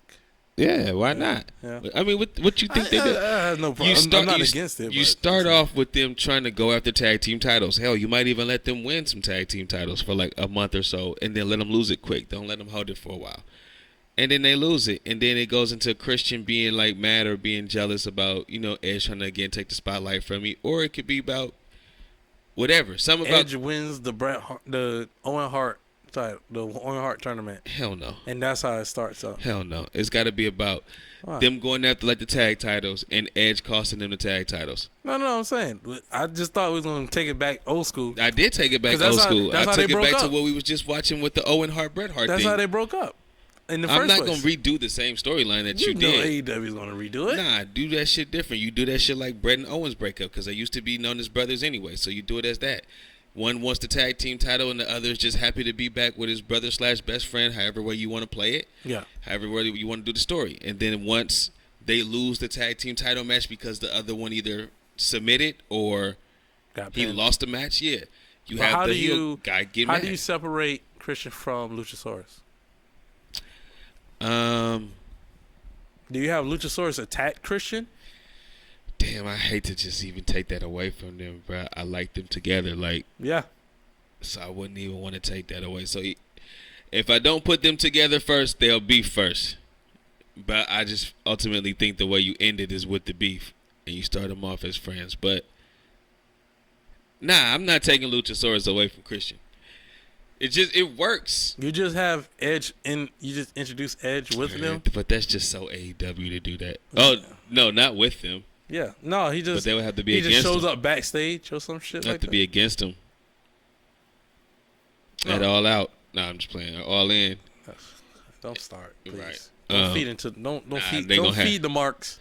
They gonna have Goldberg show up on some bullshit. That's what the rumors is. God damn it. Not Bill. I won't. All elderly wrestling. There they go. Yeah, they WCW all over again. Yeah. Completely. Yeah, that's the way I think I would do it. But I wouldn't want to split up Luchasaurus away from Christian when it's working, because Luchasaurus ain't had nothing else that really just worked for him, except for this. Oh, I love Jay White. I love this whole little clique that they didn't put together. The Switchblade. King Switchblade. And let him be the king of his own shit. But so as it's going, I just want to talk about really two things. Since he really didn't get to see the match, I can't really talk too much about the match. But Ricky Starks last week came out on AEW Collision and talked about how he's suspended and that he has obtained a manager's license. And that he will be back on every show still as a manager, even though he's suspended for 30 days. And watching the shit, the last week we had a conversation. Yes, we did.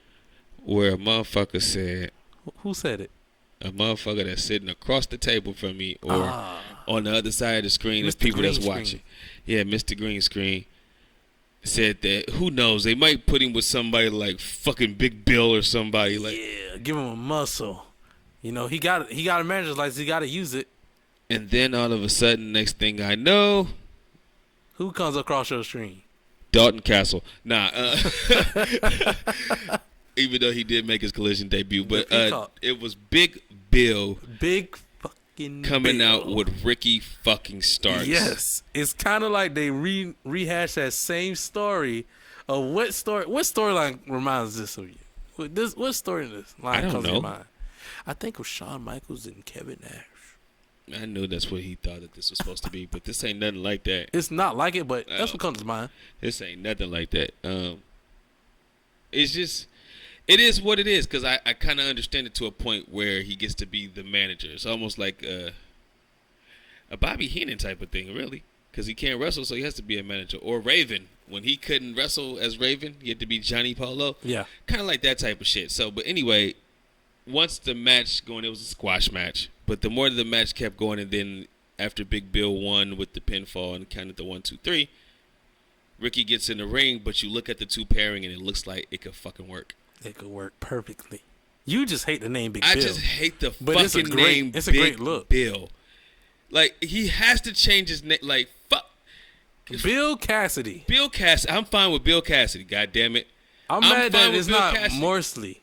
I wonder what happened to Morrissey. What happened to W. Morrissey? I'd have kept well, not the W. Morrissey, but Bill Morrissey or something. You know, not the Bill. Bill just. Why do you think Bill was taken from Goldberg's name? Like, just that's like somebody named being Bob. Like, where did Bob Holly ever go?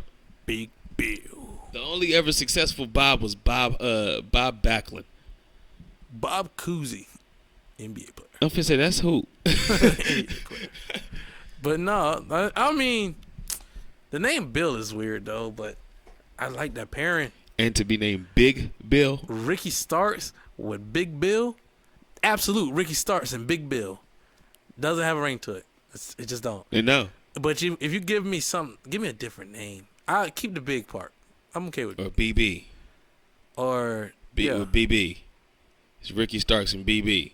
So, you know what I mean? So, you know, Big Bill or Bill the Baddest or something. Badass Bill. Badass Bill. Badass Bill. That'll work for me. That'd be dope. But okay. That'll work That'd for be me. fire. You give me Badass Bill. Badass Bill. Hey, AEW, you could take that if you want. Billy Gunn is there, and all you got to do is ask him Billy if it's Gunn okay. He's retired. But he still works for the company, and you could be like, hey, is it okay? Can we use Badass Bill? Well, we call him Daddy Ass. Oh, shit, Badass Bill. Badass Bill. But Badass Billy Gunn, so. Badass Billy. No, not Bill. No, Badass Bill. It's the only way I'll let that Bill part slide. Morrissey. That's too much. Yeah, it's too long. Just too long Badass Bill, man. Like, Badass it works. Bill. And look, this is how you do it, right? Yeah. You give him a T-shirt of him just standing there like this, and right next to it is the name Bill with the word big next to that. All right. Or Badass. Badass Bill. And he just said him standing there. All right, Switchblade with the What? With the goddamn cardboard cutout. Hey, bro, that's fire. Miro. Oh, fucking Miro. I like Miro. Hey, I like Miro. AEW just hasn't given a fuck about him. So. Yeah, that match right there. So it was a match with Diamante against Willow Nightingale. I don't give a fuck about that match. Don't even tell me about it, please. And I have to fucking say, shit, it was a pretty fucking good match, man. And Willow Nightingale has won me over. Oh, I'm a fan of Willow Nightingale. I just know Diamante is she's all right. She's okay. She just had a little. Yeah, she just reminded me of an RH woman. She's RH. And got her ass beat. Yeah. But yeah. So anyway, you know what? I feel like it'd be reminiscent if we didn't talk about it. Talk about it. So Cash really got locked up. Cool. They didn't take his boarding pass. They didn't take anything. He just got locked up. Well, he didn't get locked up. My bad. He got arrested. And he was booked. That was it. And released on $2,500 $2,500 on bail because a motherfucker said that he that he pulled a gun on him in traffic. He had road rage. They pull over to the side and he pulled a gun out. Right, which in North Carolina Florida. In Florida, which is a stand your ground law. Yeah, Florida is. Which you can still, it's not even a fucking crime to even be like that. But anyway, I can't lie and say that Cash don't look like that type of motherfucker that'll do that shit. He looked like he kind of with the shit like that. Like, motherfucker, I told you to stop. But he looked like he'll be more on the defensive than the offensive. Yeah. So that's why I'm like, this guy is kind of lying. And then for them to say where the gun, all he has to say is like, I don't know what gun you're talking about, sir. The police never seen the gun. What happened was the guy took down Cash's license plate, and that's how they ended up finding him, was through the license plate number. So there's no evidence of nothing. So yeah, well, they took all his guns. So I mean, you can go get some more. Yeah, it's fucking Florida. It's stand your ground law. So I used to live there. Prove I did something wrong. Like, great time. You know what I mean? I used to love Florida. I lived in Arizona, so it's the same rules. It ain't the same as Florida, baby. What you mean? Is it the same stand your ground law? Oh, fuck the stand your ground law. We talking about just living in Florida. Conceal carry. You do whatever you want in Florida. Nah, dog, it ain't the same. It's like the Wild Wild West there. Nah, it ain't the same. I used to pull up the goddamn Family Dollar, leave my car running right there in front. Boom. Run in, go shop for a little bit, check out, come right back out. My car's still running right there. Throw my shit in the car and drive off. Yeah, I ain't doing none of that shit. I'm not taking that chance, but like, just why? Lock the door as you get out. Take the key with me. Boop. To go inside and go shit. Nah, I ain't taking that chance. I didn't see cars get taken like that. And I don't give a fuck how big and bad I'm supposed to be if I'm inside the store, but I don't know when that motherfucker getting taken. Oh, I'd see. I'll be watching. It's right there in front of the door. I'm talking about, we used to pull up right in front. Like, doors open. Right in front? Right in front. The doors slide open while my car pulling up. Nah, I don't care. You still got to run your ass out there. Yeah. What you going to do, run out there and start shooting from the glass inside the store? No. My car's locked. You ain't going to get in. I got to push the button. You know where you live at now? In California, y'all just bust windows. They bust windows. That's why they bust fucking windows. So that's why I don't play those games. I didn't see it happen. A bunch of broke niggas. They're just a bunch of niggas that just like to be around. They just like being around each other. I ain't gonna cap. They just like being around each other. They just like being around each other, or they don't? They just like being around each other just so they don't have to be around each other. Oh, my God. So it's not a requirement that I'm around you because I already did it. Because I'm already been around you. That's Florida for you. That's Florida? Yeah, that's Florida for you. Jesus Christ. But, yeah, Collision, I mean, overall, I hadn't brought it up because, I mean, FTR is part of Collision, so I felt like that's something that we could talk about. That's a big deal, but, you know, it's not going to affect All In because that was like the first thing because I woke up that morning, I want to say Thursday or Friday morning. I want to say it was Friday morning. I woke up and I saw that on Twitter. I woke up and saw it and I was like, man, AEW can't catch a break. I mean, they cannot catch a break. I didn't think it was real. I seen somebody post it on YouTube first before anybody even posted it on any other site. No, I saw the mugshot. And I was like, what the fuck is this? I seen the mugshot too, but it was on YouTube. I didn't see it on like Bleacher Report. It wasn't up on Sean Ross Sapp's site yet. It was. The only problem I had was he had a warrant since July? No, all this shit happened in July. This all happened at the end of July. You talking about the wrestling? The incident, yeah, it happened at the end of July. No, he had a warrant out. Yeah, he had like a warrant out since July. He didn't get arrested till this past Friday. From what I've seen and what I heard, this is all spanning from an incident that took place on July 29th of 2023. Which is that's still a long time ago. That's like a month ago. It's a month ago. But still, he was on TV. When you have a warrant out for your arrest, they usually be somebody looking for you, right? Am I right or am I wrong? Yeah, but that don't mean that they like come in the. If your arrest warrant is not that significant, they're not coming to your door. Yeah, they're not coming to your door. But it's like, and did AEW know about this? Yeah, I think so. You think they knew about it? Yeah. Okay. I think he's that type of dude that he let them know. Okay. They knew about it. And that's probably why we got the Young Bucks versus FTR at fucking London. You keep trying to pull. It could be the reason why. We ain't going. You want to get into? We don't know it. We don't know if we got to keep the belts on you guys or not, or if you got to go to a court. So let's put them on the Bucks. Let's go ahead and get into it then. Let's get into it. So hold on. All right. So for all you people who watch Christian Cage versus Darby Allin from Collision on 8/16. Fuck whatever day that is. 8/18, my bad.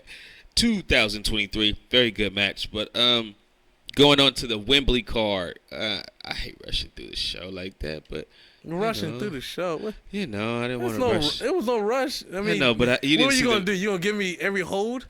You gonna give me every hold that they do? Shit, Christian Cage right. Won. Yep. Side headlock, then push off, drop down. Goddamn. I know Darby Allin fucking ragdoll his body. I know that. Yes, he did, but that's what he does. Who won? How did Christian Cage win the match? Just go ahead and tell me that. Christian Cage did not win the match. Luchasaurus won the match, and Christian Cage did the pinning. No, he did not. Darby won the fucking match. Oh. That's why I was so shocked. Like, what the fuck? Oh, Darby won. Darby fucking won. Oh, good shit. Right. Check out to him. Yeah, like, oh shit, what a match. It was a fucking great match. Christian should have won like 40 that makes sense why he has a match. Against Luchasaurus or whatever for the TV title. Is that at All Out or is that? It's at the Chicago one. Yeah, All Out. Yeah. Okay. So here we go. Here's the updated card for Wembley as it stands. We have the World Heavyweight title, the AEW World title, MJF versus Adam Cole. Very bottom. Okay. We have FTR defending the World Tag Team titles against the Young Bucks. We have the Fatal 4-Way Women's match for the women's title. Hikaru Shida versus Saraya versus Toni Storm versus Britt Baker. We also have a 6-man match, trios match. Kenny Omega, Hangman Adam Page, Kota Ibushi to take on the Bullet Club Gold's Jay White, Juice Robinson, and Takeshita. There will also be a match between Chris Jericho and Will Ospreay, Jon Moxley, Claudio Castagnoli, Wheeler Yuta, and I don't know what it says, 3 to be announced, whatever the hell that means, against Eddie Kingston, the Lucha Bros, Orange Cassidy, and the Best Friends in a Stadium Stampede match. I don't even know when the fuck that was announced. That match was changed. That match is getting changed too. So. And I have no interest in seeing nobody in that fucking match. That was announced on Dynamite. I have no interest in seeing nobody in that fucking match. Period. Nobody. And I love Claudio, but I have no interest in nobody in that fucking match. That match is cool. No, it's not. Only when there was a pandemic. Exactly. It's not going to be cool now. I agree. I was ready to disagree with you. It won't be cool no more. Because, like, there's people there. So it's like. It's going to be stupid. Yeah. So then we have the last 2 matches is going to be a coffin match between Darby Allin and Sting against AR Fox and Swerve Strickland. And then we have the Real World's title match, which is going to be between Samoa Joe and CM Punk. And then on the buy-in, we have a ROH tag team title match. The 0 hour. And they call it the buy-in or whatever. Yeah. 0 hour buy-in, whatever the fuck you want to call it. The pre-show. It's going to be Aussie Open defending the ROH tag team titles against MJF and Adam Cole before they go against each other later on in the night for the world title. Thank you for that rundown. No problem at all. Just want to say thank you. That's all. Yeah, I don't know if it's sarcasm or whatever, but I just wanted to say thank you. You know what? I was just going to start adding in the news that I saw that's coming up about this card. That one, Chris Jericho will be performing on the card. Him and Fonzie gonna be performing his. See, they're making me not want to order the pay-per-view the more they keep adding dumb shit to the card. They're gonna be performing his theme song. One of the Lucha Brothers, Ray Phoenix or Penta? Ray Phoenix cannot go to All In because he has visa problems. So he got a warrant. So they're down one person, so they have to find warrants, buddy. They have to find one person, while Blackpool Combat still needs to find 3 people to fill up this show, this stampede. Yeah, that's really all I can think about right now. That's updates. That's something I saw. Oh, and that there will be new matches announced on Dynamite. Basically, when we record this show on Tuesday, this episode gonna drop Friday. There should be new matches announced. More? Yes. Oh my God. 8 matches right now? 8 matches is not enough for this card. This is WrestleMania for AEW. Remember that. It's 9 counting the buy-in. Yeah. Why do we need more? Because got to get that TBS title on there. Hey, the matches you announced for this shit better be for a buy-in show that I'm not gonna be watching because that's 8 o'clock in the morning anyway. You have to get fuck that. The TBS title on there. What? You have to get the International Championship on there. You got to get the TNT title on there. What? Fuck that. You have to get all those titles on there. Every title needs to be The international champion is involved in a stadium stampede match. Oh. He don't need another match. Never mind. Well, just the TBS title and the TNT title need to be on there. Nah. The TNT title being defended at All Out. And All In. Nope, they don't need to have it at both both. of them. But what? Go ahead. No, they're going to probably put the TBS title on there, though, for real. Fuck it. Who? Might as well have the Ring of Honor women's title defended too. Hell no. And you know what? Let's get juicy with it. The Ring of Honor six man titles need to be defended too. You're going too far. Next thing you know, Prince Nana Group gonna be all over that 0 hour, bro. Yeah. What the fuck are they called? The 2 big Samoan or Tongan dudes? Like, oh, you talking about part of the Mogul Embassy? I don't know what the fuck they part of. The 2 big guys. One of them got dreads, it's like colored. I don't know. They always on the 0 hour. They always in like 6-man matches. And Prince Nana is I know what you're talking about. I know exactly what you're talking about. Yeah, I don't want to see them. I forgot her tag team name. I don't care. I don't want to see them. The something of Destiny, something like that. The Gates of Agony. That's what it was. There you go. And they are no Gorillas of Destiny at all. I actually be wanting to watch Tonga and Tonga. The Gates of Agony did fire. Just the big Samoan dude. You said they fired. They should be fired. No, Toa Loa, the big dude with no wear shoes or anything. I think I want to say it was last week when they faced Darby Allin and Nick Wayne. It was a part in the picture-in-picture, cause I had literally never watched the picture-in-picture. I usually walk away. I'm like, that's my bathroom break. I don't care. Before I walked away, I think Darby Allin went for like one of the coffin drops. And my man, Toa Loa, hit him. He hit him with a pounce midair. And Darby just got launched. Like, launched. And all I could think in my head was, God damn. That's all I said. I was like, God.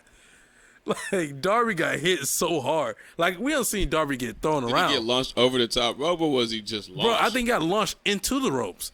Because he was trying to do, his, jump back and on stuff. But, I think he jumped back and got hit, midair. And I was like, damn. It was like a football hit. Yeah. I was like a straight football hit stick. I was like, damn, bro. But that's the only reason I like watching the match, because every match he does something like that. And I'm like, God, that shit gotta hurt. Every time I see him, I'm like, yo, that gotta hurt. Who, Darby? Or the other guy? The other guy. Every time he does it to someone else, I'm like, damn. But you ready to give these predictions, man? Yeah, I guess. Starting from the top, MJF versus Adam Cole. Who you going with? MJF. Ain't no way they going. That's not the way he's gonna lose his title. Do you think MJF's gonna? No. You know what? Never mind. Actually, hold up. I was gonna say Because I'm thinking, do you put MJF on both shows, All In and All Out, or you just going to have him like All In? They're probably going to have him on both. Because if you're going to have him in All In, that's cool. But I feel like All Out should be when he defends the Ring of Honor Tag Team titles with Adam Cole. So you think they should win the Ring of Honor Tag Team titles and then face each other later on in the match? I don't want it. I mean, hey, bro, it's AEW. It's like we just give up and just watch the shit. Like, yeah, man. Like, there's no explanation. It's like why do you try to make sense out of shit that don't make sense? The AEW does that a lot, and I would say Raw does that a lot.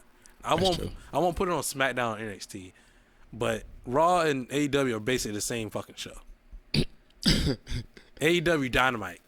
I'll go there. Fucking hate Dynamite, man. I can't Dynamite sit through that and shit. Raw are the same exact show, basically. Except one is an hour longer. Yeah. And the other one just feels like it's 3 hours. Yeah. That's actually, yeah. Raw is 3 hours long. It's 1 hour longer. Oh, and AEW just throws blood in there. You're going to get you some blood. Or is it John Moxley that just throws blood in there his own? Everybody just going to bleed. Everybody just bleed randomly now. It ain't just John Moxley now. It's just random things. It ain't just John Moxley now. Like, Chris Jericho's bleeding. He did a horrible blade job on Dynamite. I think Don Callis had cracked him over the head with a painting, a glass painting. He thinks he's still relevant. Ooh, Jericho. Oh, yeah. Like, nobody gives a fuck about your matches, bro. And I don't care how offended he get, but don't nobody want to see your fat ass in the ring no more, blood. Like, it's over.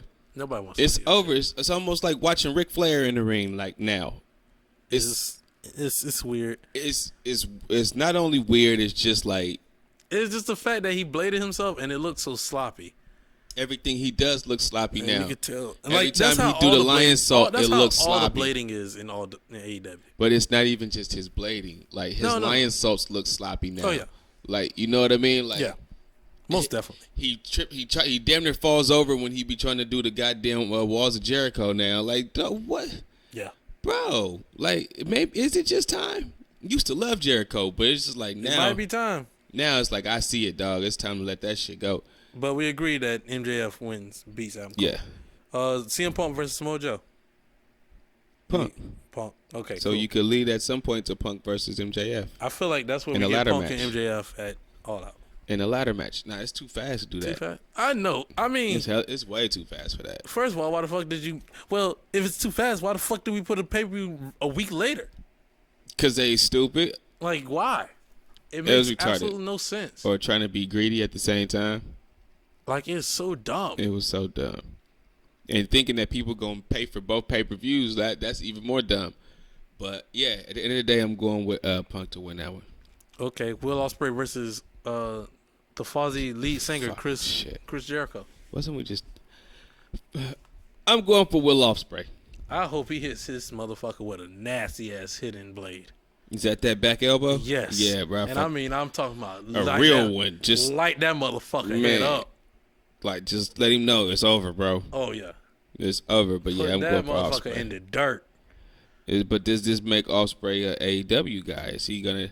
No. The AEW been stealing a New Japan dudes. Like he's been. What do you mean by AEW guy? Is he gonna become an AEW guy? Like signed with them? Yeah, because this is like his 4th time being with them, and that's what Jay White did. The like only did reason a couple offshoot matches and then signed with him. Well, the only reason he's doing this is because they're in London, and that's his home country. All right. That's literally the only reason he's there. Okay, that makes sense. That's why you see he didn't bring the title, or they didn't mention the title, or like his title. Well, he ain't really even been on the show. The title ain't being defended either. So, well, it shouldn't. Jericho didn't already won that title anyway before. So, what's the point? Yeah, Jericho just want to beat him to prove that hey, I beat up Will Ospreay, which he's not going. I feel like he shouldn't beat Will Ospreay. So yeah. No, he's not gonna beat Will Ospreay. He bet not. He better not. All right, so we got Team Kingston versus Team Moxley and I'm not about to say all the names. I don't give a flying fuck. Who you winning? Who wins this shit? I don't care. I don't even know who the other 3 competitors are. We don't. Nobody knows. I don't give 2 fucks. Orange Cassidy's in the match, so I really don't give 2 fucks. The rest of the best friends are in that match. You know, I like Trent. I like Beretta. I don't like Chuck Taylor. I like Trent Beretta. Yeah, I like Trent Beretta too. I don't like just Trent. And I like Eddie Kingston. I like Eddie Kingston. I just like I like outside the ring, like his promos. I'm okay with his promos. Me too, but just the way he's been using that company, I don't care. What you mean? The way he's been using that company, I just really don't care. Using what company? The way he's been used in that company. Oh, the way he's been used. Got you. I thought you were saying the way he's using the company. I was like, no. How is he using the company? The company used him. Yeah. I don't care. I don't like that. I don't. And he's one of the realest ones in the company. Like as far as like the gimmick and you believing it and him being believable, he's probably one of the main guys. The only guy, really. One of the people. He's one of those people that now I'm about to get this is Jim Cornette statement, man. I hate that shit when they sit there slapping each other in the chest. Their chops? I fucking hate them. That sit there hit each other. Oh, the 4 in a row, the top. Bam, you hit me, I'm going to hit you. You hit me, I'm going to hit you. Who's going to be standing? But it's like 4 times a match. Bro, I hate that shit. Literally 4 times a match. You be like, blood, for real, like, we just did this to open the match. Now we're doing this again after the commercial break. Then we're doing it again towards the finish. Then you're doing it as the finish for somebody to hit a move that, like, it's just, especially Moxley and Kingston. Moxley and Kingston both do it the most. That I'm like, yo, they do it every match, and I'm like, especially every match against a Japanese guy. And I'm like, yo, this shit is just so fucking. Or the soft ass forearms that don't look nowhere near real. Oh my god! You know how this is like not podcast one, but you know how when we were refereeing the shit, and we referee that team that complains and everything, and it just sucks the joy out of basketball. Yeah, that's Moxley and Kingston for me sometimes. When that happens, it just sucks the joy of wrestling out. Like I'm just like. Yo, bro, like I do not want to watch. Like I want to just switch. I switch the channel. I just completely shut down. And I'm a fan of Eddie Kingston. Don't get me wrong. I'm just the style that when he does that, I'm like, come on, bro. Yeah. You're better than that. I know you're a better wrestler than that. All of them really are. Moxley, we've seen you be better. I feel like in the WWF, early days of AEW of John Moxley were better than what's now. We just were so used to Dean Ambrose that when he came as John Moxley, whatever he did to us was gold. Yeah. Because we were all so against the WWE system. But now the time has passed. I'm like, what the fuck is this? We seeing this shit and we seeing like, okay, now we understand why the fuck they let you go. We see why you left because you're a fucking moron when it comes to doing this shit because you keep cutting yourself. He does it more now. Like it has become, it's like. His staple. Yeah. At first, it's literally, no pun intended. It will appear, but it's something like all the other stuff. His goods will outweigh the bad. Now the bad outweighs the good, and you're like, God damn, man. God damn, man. Like, what are you doing, blood? Like now I only like John Moxley for his entrance, and then once the entrance ends, I cut the goddamn match off. Boop. Dun, dun, dun, dun, dun, dun, dun. Oh, you said John Moxley. Not John Cena. No, fuck that. Oh, I thought that was the other one. Wild Thing, come on. I'm like, oh, yeah. Because in my mind, I'm like, I hear Wild Thing, I'm like, oh, somebody about to get their ass beat. Here we go. And I see John Moxley come out, and I'm like, oh, man, he about to bleed tonight. Yeah, he about to get his ass whooped. Oh, yeah. Somebody about to bleed. Somebody about to get their ass kicked. Like, I sat there, of course, I don't know why, but my brother literally only shows up for AEW. He literally, like, passes by during AEW shows. And I think John Moxley was coming out, and I was like, and I said it out loud, I was like, oh, yeah, somebody about to bleed. He was like, why you say that? I was like, because this is John Moxley, baby. Somebody about to bleed. Every one of his matches, somebody bleed. Guarantee it's going to be him, but it's a possibility that his opponent might bleed. He like Sandman. You know, Sandman used to come out, bust his own head. You like, yeah, there it is. Now business is about to pick up. Now business is about to pick up because he about to catch an L. We got blood splatter residue all over this motherfucker because of because of fucking Sandman and his beer cans. Oh yeah. God damn it. In the crowd. In the crowd. No lawsuits. Who cares? They want to drink. They're okay with getting spit on. During the time when Magic was going through his shit with the HIV shit, still just going through doing this in the crowd. Do it anyways. Don't give a fuck. And then guess what? We brought Sandman back during 08, 09, and he still's doing the same damn thing during the R. Kelly pandemic. Right. I hope he didn't have that hepatitis shit like Abdullah the Butcher. He don't care. He was drinking and spitting in his mouth like bird. Ew. He don't care. Bird. So yeah, Next. we don't care about this match, but we're gonna move on to the Golden Elite. You know, Kota Ibushi, Kenny Omega, and Hangman Adam Page taking on Take a Shitter and Bullet Club Gold.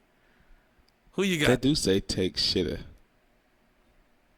It did say take shitter. Wow. Come on, man. You already know Kenny and them gonna win this fucking match. Of course. I don't know why I asked. I just thought that. You know, and the way Paige has been shitted on lately in the media too. Like you already know they're gonna. Who taking the fall though? Who you got taking the fall? Juice Robinson, Rock Hard Juice Robinson. They gotta stop beating Juice Robinson, man. Like Juice Robinson and Jay White could actually be something for that company, man. And now you got them going against Omega and them already. Like, whatever. Let's move on. Next match.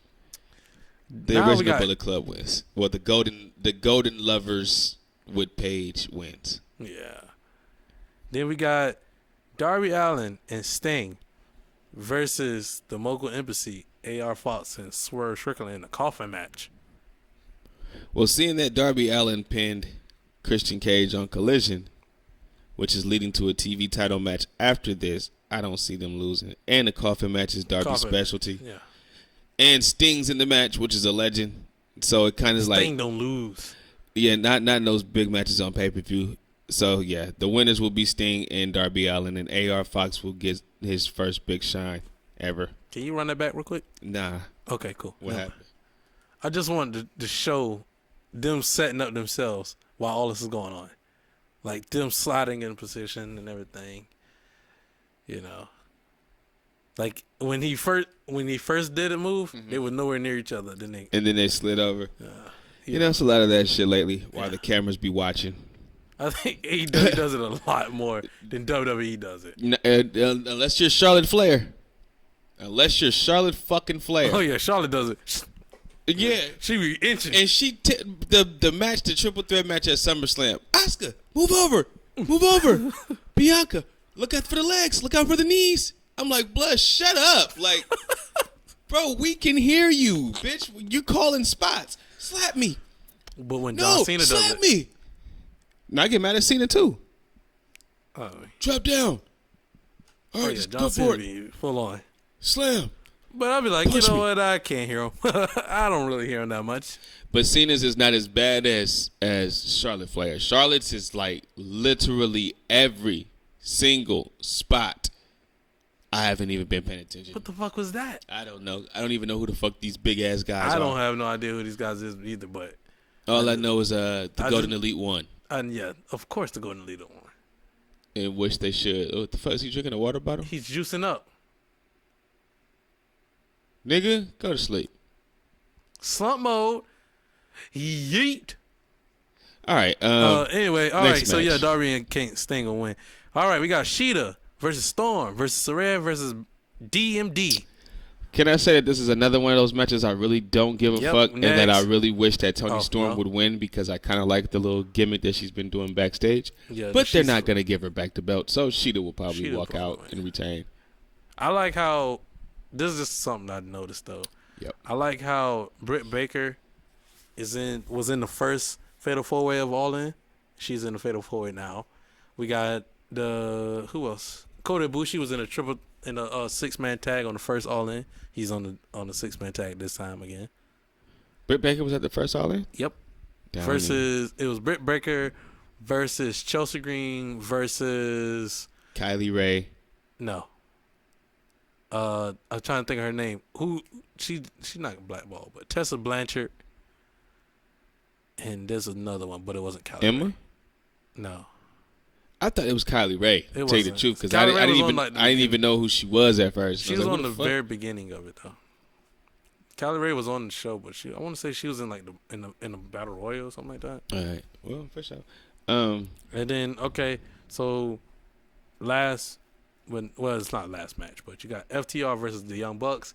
You have stand on your hill with your sign up in the sky saying that the Young Bucks are going to take the titles. Are you still sticking by that? I'm still sticking by it. That don't mean I want it to happen. I think FTR should win this match. I think FTR should win the trilogy. But let's be honest here. Like, the Young Bucks are the executive vice presidents. Number one. They feel like anyway they're the best tag team. They feel like they've ruined the business or whatever that bullshit is. Their egos are higher than anything that you can even imagine. And you can tell that anyway. But anyway, I'm going to say that they're going to take those belts from FTR. And then after the bullshit that just came out about Cash, that just gives them even more ammo to be like, well, yeah, we don't know what's going to happen with him. He might have to go out to court cases and stuff, and we're going to need the titles defended. And plus, there's no fucking way that Nick and Matt are going to fly their family all the way to fucking England for them to lose in England. I just don't see it. Prove me wrong if that's the case. God damn it, but I just don't see it, dog. I don't see it. I know that was a long-ass tangent, but, yeah. I see the Young Bucks winning it, even though they should. I'll go with FTR. Because we've been head-to-head. We've been, like, right on with everything, but I'm going to go against you on this one. I'm going to go with FTR. Hey, that's fine. I think they should win that shit. I want them to win. I think they should. I want them to win, too, but fuck. The Young Bucks are the EVPs. Like, what they say go. Do you really think they going to just go all the way out there to the fucking London in the biggest show that they've ever had? Really the biggest show in wrestling, because they outdrew WWE being in Wembley, and they outdrew WrestleMania 32. So technically the biggest show in wrestling history. You think they're going to go out there and lose at that pay-per-view? It's just hard to see. Yeah, it's hard to see it. It is. I'm just hoping that they end up can they just call themselves the Bucks now? The old Bucks. They ain't young no more. Yeah. Nick got a bald spot. It's all at the front of his head. No, it's like right there in the middle. It's like right there. So like when I think he did like a move on Dynamite. Like, he does his regular sequence that he does all the time. And he does the same sequence every time. Kick, flip outside. Facebuster, moonsault, slide back in the ring, facebuster, pop back out, does another one. Like, it's all the same fucking. And then the kick, and then hit a moonsault from the apron down on that guy. It's a whole sequence. It's a whole sequence. And during that whole sequence, I just kept staring at that ball spot, and I was like, "You ain't young no more." Nah, neither one of them motherfuckers. They ain't the Young Bucks no more. He used to be. They ain't young. They born in the '80s, so neither one of them young. Not the Young Bucks anymore. Shit, Matt's older than me, so. And you're like a fossil fuel. fuel. Nick younger than me, but Matt older than me, so. Yeah, you're like a fucking fossil fuel. So it's like, whatever. So do you want MJF and Cole? I could give two fucks about this match. What? The buy? I'm not even going to be woke to watch that shit. It's a Sunday. I'm barely going to be watching. Matter of fact, yeah, I don't even know. I'm not going to lie to you. I might watch the show. Shit, I don't even know, bro. But on Wait, Sundays, when's the show? It's this Sunday coming up, right? I think so, yeah. Oh, well, fuck, I won't be at work this Sunday. God damn it. I was like, I got a new schedule coming up, so I might be at work. But damn it, that's next Sunday. I have the same routine of getting breakfast with my girl and going about my day. And I podcast for the Heavily Opinionated Podcast that you guys should check out on YouTube and on Instagram and TikTok. That you guys should check out on YouTube. But I will make time just for this podcast to watch the show. And I'm guaranteeing you, if I see some bullshit at the very beginning of this damn pay-per-view, I'm probably going to turn that shit off. I'm not going to lie to you. I just hate to waste my money on some bullshit. Oh. Especially, like, who knows how much this pay-per-view going to be. That's true. It's $69 fucking dollars. And I gotta watch it on Bleacher Report too, so like fucking ridiculous. And I'm gonna be on Twitter too, like looking at my Twitter stuff.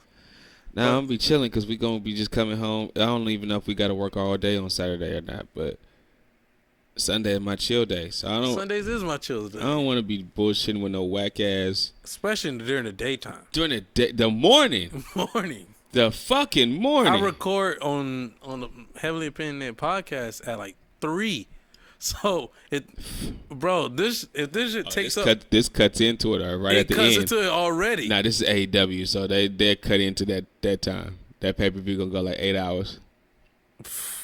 And they announcing more matches on, bro. I'm telling you now, if I'm about to get heated, I'm telling you now, if Tony Khan, I'm telling you now, if I go to check the card on Friday afternoon, and that motherfucker has more than 11 matches, I'm not watching. Motherfucker, over 9. We had 8 now on the actual show, and we had 9 in total. If he has more than 11 or 12 matches on that fucking show, I am not watching. I will watch highlights. I'm not paying for the goddamn. I don't want to do it. I will watch highlights on Monday night just to come, because I'm going to watch the highlights instead of Monday Night Raw. So I'm going to watch the highlights instead of Raw, y'all. So I can come back to the episode, come back to next week's episode, and I can tell you about all in. But I'm telling you now, I'm not going to watch the full thing. If he got more than 11 matches on that show, he got me fucked up. It's a big chance. He got me fucked up. I don't care if it's WrestleMania for y'all. I don't care if it's goddamn Wrestle Kingdom. I don't even care if it's goddamn Starrcade for y'all. I ain't watching no goddamn 11 to 12 ass card. But yeah, I'm telling you, I'm not gonna watch it. I'm not watching it. I refuse. I'm not gonna watch it. For more than 11 matches, I'm not watching. But yeah, so that's our predictions. I don't think I'm gonna watch even the whole pay-per-view, like at all. What match really sticks out to you that you really want to watch on this card? Fuck. If you could give me one match that you're like, I really want to watch this match. None of them. Damn. Really, what makes you feel that way? Maybe the most one probably is FTR and the Bucks, because I want to see if FTR can be able to slow the Bucks down and make them actually have a wrestling match instead of a circus match. Why? But besides that, why do you feel that way? I'm about the whole card, not just because that match. The build was shit, and I think even the people that they put against each other are like, I don't care. I should care even more about the Punk and Joe match, but I really don't care. It's been a decent build, nothing like spectacular, nothing like that, but I don't even care too much for that. You know I don't care for it because I agree with you, the build. And we keep talking about it, and it keeps ringing in my head every time when you say Vince train me. Because I'm telling you, man, it's like every week we talk about this, but it's starting to be more and more real. I wasn't even saying it to be a dick. I was just like, yo, I was trained by Vince too, but then I still had WCW. So it's just the fact that, for real, like Vince has trained me that when we go to a pay-per-view, we have, and we're not talking about current Vince. I'm talking about old golden era, good time Vince. Even before then, you just had build. We always had a build to a match. And I mean, like, you don't just put the match on just to put the match on. You have a story that's going into it. Like, the story is being told. There's a reason that this match is happening, because such and such jumped me backstage because they wanted an opportunity at the title. Okay, cool.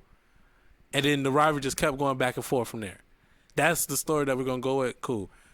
He cost me the title on this one, and I cost him the title, so now we need to fight. Cool. How many times y'all keep costing each other the title, though? Yeah. Like, as long as that story don't just keep running, right? It does. In every storyline. What? In every company. Yeah. But I'm saying, like, with that, if that's the story, right, that we're going with, costing each other the title, sooner or later, that comes to a point. But what AEW does is, like, based on this card, right, looking at it, FTR and Young Bucks, what's the story there? They just have to have that rubber match because we have to find out who's the best tag team. Cool. They haven't interacted in months. The Young Bucks haven't been in a tag team match in months. And the only tag team match they had was against the Hardys. Right. And they already had a title shot before that match. Okay. All right. the Fatal 4-Ways for the women's title. That story has been going for months now. And we're finally... This ain't even... Who cares? And that's the thing. No one cares about the story because they don't stop and started this whole, like, rivalry that no one cares. And the fact that Jamie Hayter's not even there makes it even worse. The fact that they keep trying to push Britt Baker and Saraya. It's just ridiculous. To me, Saraya has been pointless ever since coming back. What was the point of her literally coming there? To start the revolution? No, to wrestle one match because she was injured for so long. That, you know... That's what I think the main reason was, and then they just got stuck with her.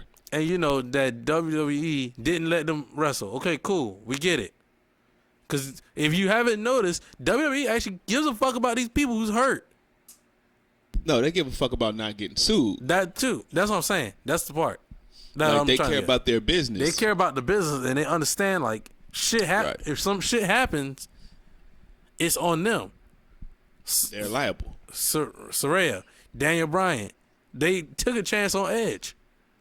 They took a chance on Daniel Bryan too, but like I think Rey Mysterio as well. Rey Mysterio, because he had to get the stem cell shit for his knees. Like they taking chances on him, but they're not gonna go to extreme with them. You know, like Daniel Bryan wasn't gonna have a Okada match like that, or a match like that in WWE, where he's gonna get hit that hard all the time in his head, that he literally just had multiple concussions on. Like that ain't gonna keep. Why would you even want that though? Like that's the part to me that kind of kills me. It's like, why do you even want that type of match? You know what I mean? Especially when you know that your health is a certain way. Like you should try to wrestle a certain. Why match. I keep taking to me, in my head, Edge had neck surgery, right? If he goes to AEW, guarantee he's going to take a power driver. He's going to take a power driver. Well, yeah, if it's like Edge and Christian versus FTR, he's taking a power driver. He's going to take a power driver? Take a power driver with people that know what the fuck they're doing and knows how to protect you. Like, only FTR can give me a power driver. Period. I'm sorry. But only FTR can give me a power driver. Who else is going to drop me to the point where I know that I'm safe when they got me upside down like that? Yeah. You know what I mean? But it's just like that story has been boring. Darby Allin and Sting and AR Fox and them, that's probably been the best story that they have on the show. I don't care. But nobody cares because I haven't cared about Swerve since he left Keith Lee. What? I have not cared about Swerve since he left Keith Lee. That's crazy. Well, I can give two shits about Keith Lee. I think it's because they botched it. They fucked it up. Yeah, they did the same thing that they do all the time. Start, stop, start, stop, start, and stop. No, they're. I hate to say this about Heyman, but they're kind of just like Paul Heyman. They have a great start to a story, or even a great middle to the story, but they don't know how to get out of it. They don't know how to end the story. I don't think they have a great start. They don't have a great middle or end. That's fine. I feel like they have a great start. They don't have a great middle, and they can't find the end. That's fine. Because literally, I guarantee you, Keith Lee is going to show back up in AEW. And but now he has. He's been like teaming with Dustin Rhodes, but he got the gray hair. I'm talking about when he comes back to like. So you think he's going to come back and start beefing again with Swerve? Fucking shit. I guarantee you. Yeah, man, it's going to be a part where Darby Allin or Nick Wayne is going to be needing they're going to need a partner, and Keith Lee is going to show up. Damn, now that you say that too, like. Okay, so if Sting gets hurt at All In, then you already know what's happening. Yeah. Darby's going to use Keith Lee. Yeah. Because they used to be together and Evolve. Sure. If you knew that story, yeah, that makes sense. I just know it from, that's how I knew Austin Theory. Yeah. From when they all was in Evolve together. So, but just fuck, blood. Just don't go back to something that you didn't do right the first time. That's what they're doing now with fucking FTR and the Young Bucks. And with the women's Fatal 4-Way. That's over. But you're right, because why is she the champion again? So start and stop.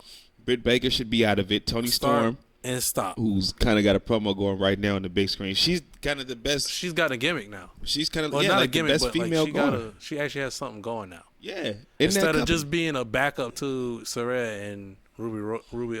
Yeah, she's going through a crisis. It's Yeah. not quite a midlife crisis because she ain't that old, but she going through a crisis. Yeah. So, you know what I mean? What is it? Personality disorder, like something like that. There you go. Like right now she's like one of those old Marilyn Monroe actresses. She'll throw a shoe at her. Yeah, that's her thing now. Bitch. Hey, she dodged it though on point. The commentator lady, she just to the side. But yeah, let's move on. Fuck it. But so what's yeah, this? I mean, there's no stories to nothing, and I don't give a fuck about this show. They literally, to me, they just threw the show on just because they got to throw the show on, and all they're doing is just want to pad the stats for Tony Khan so he can finally get that. He could get a win over WWE. That's all it looks like to me. Well, let him have it. Yeah, fuck it. Yeah, let's move on. You can have it. Fuck it. I'll go with a topic. Yeah. Because I don't think I even really read them to you. Yeah. Give me one. So, do you see comparisons with Rhea Ripley and Chyna? Has that ever been a thought to you? Yeah. It has? Yeah, it's appeared multiple times. So the crazy part to me is it never really was a thought to me, but I read an article. It was on Bleacher Report, actually. It was a Bleacher Report article where somebody was like, yeah, they're comparing like the current guys to their like attitude counterparts. Yeah. And one of them said Chyna to Rhea Ripley, and I was like, fuck, I never really thought of it like that. How? I guess I look at Rhea as like super attractive, like no matter like what realm that you kind of put her in, like as the dominatrix or even right now as mommy or whatever that you put her in, she's still like hot. It took Chyna a minute. Chyna didn't become damn near hot until like 2000, 2001. And that's what you're comparing her to. But that to me, that's not. And I'm not saying it's not a comparison. I'm just saying like I never thought of it like that. It never was a thought that came in my head like, oh, Rhea's just like Chyna. Oh, they should treat her like Chyna. She wrestles the men. Like I never even seen her in there wrestle the men. Who? Chyna? Rhea. Oh, Rhea. Now Rhea she just beats up the men on the side. But if I seen her in there like actually have a match against the men or even show up in the men's rumble like Nia Jax did that one year, then I'll be like, oh, they're trying to Chyna her. You know what I mean? It would have popped in my head. But before then, it's never really popped in my head that she's being treated like Chyna. But I guess so. She got the big boobies. She's like a dominatrix type of chick. She's gonna pretty much dominate every female in the damn Are we division. talking about like wrestling wise? I'm talking just all around. Okay. Except for the attitude and doing the porn shit. But okay. I'm just talking about all around as far as like character, as far as dominating the division. I've thought about her as Chyna way before Judgment Day. See, I didn't think about it even with Judgment Day. That's who I compared her to way before Judgment Day. I was like, she's just the modern day Chyna. And even with the shit going on right now with her and Dominic, Chyna still never popped in my head. Even with the mommy thing. I know Chyna still never popped in my head.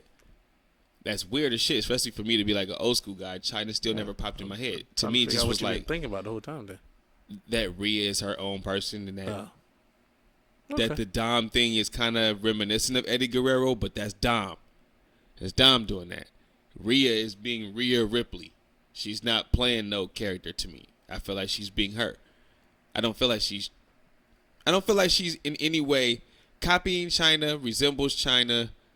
Oh no, or even reminds me of Chyna. She's not copying her or anything. It's like she got that same aura as Chyna to me. Because I guess and the way I always saw Chyna was she could get in there with the guys. She could dominate the women. Yeah. And then, I mean, she wasn't always fine. Yeah, we get that. But to me, she's always just been like that dominant personality. So that's why I've always felt about Rhea Ripley. Even when she was in NXT, she just gave me. When I saw her, I was like, man, she reminds me of like Chyna. Let's see if she could get to that level of dominance and I guess importance of Chyna, because Chyna was important during the Attitude Era. She was important. She kind of showed you that you don't all like the divas don't have to just do bra and panties matches all the time. Like they could get in the ring and wrestle. Like, and that's why I think Rhea is like she wasn't the Barbie doll like everybody, like all other people. She could actually get in the ring, and she's strong. Like, she's truly strong. So it's like you're going to get that vibe from her. And that's what vibe I got. Because to me, Rhea's like the Chyna. And then Raquel Rodriguez reminds me of, she actually reminds, I can't remember the lady's name. Cannot think of her name. And she was on one. She was Nicole Bass. Yes, Nicole Bass. She reminds me of Nicole Bass. And not in a bad way, but she just reminds me of like a Nicole Bass kind of ordeal, like dominance and everything. But Rhea could go in the ring more than Nicole and everything. And yeah. So that's immediately what came to my mind when I think about Rhea Ripley is Chyna. I think past episodes I was like, I don't like when we do the comparisons and stuff like that. But that's the comparisons only. I don't like them when it's like how they did Gable Stevenson for Kurt Angle. I'm like, he's not gonna live up to that. Nah, they booing the shit out of him. He's nowhere near that right now. He's not gonna be nowhere near that. There's nothing you could like. The best comparison you could maybe get is maybe Chad Gable to Kurt Angle. Chad Gable. And that's only if the WWE doesn't, like, the writers do right by him. Right.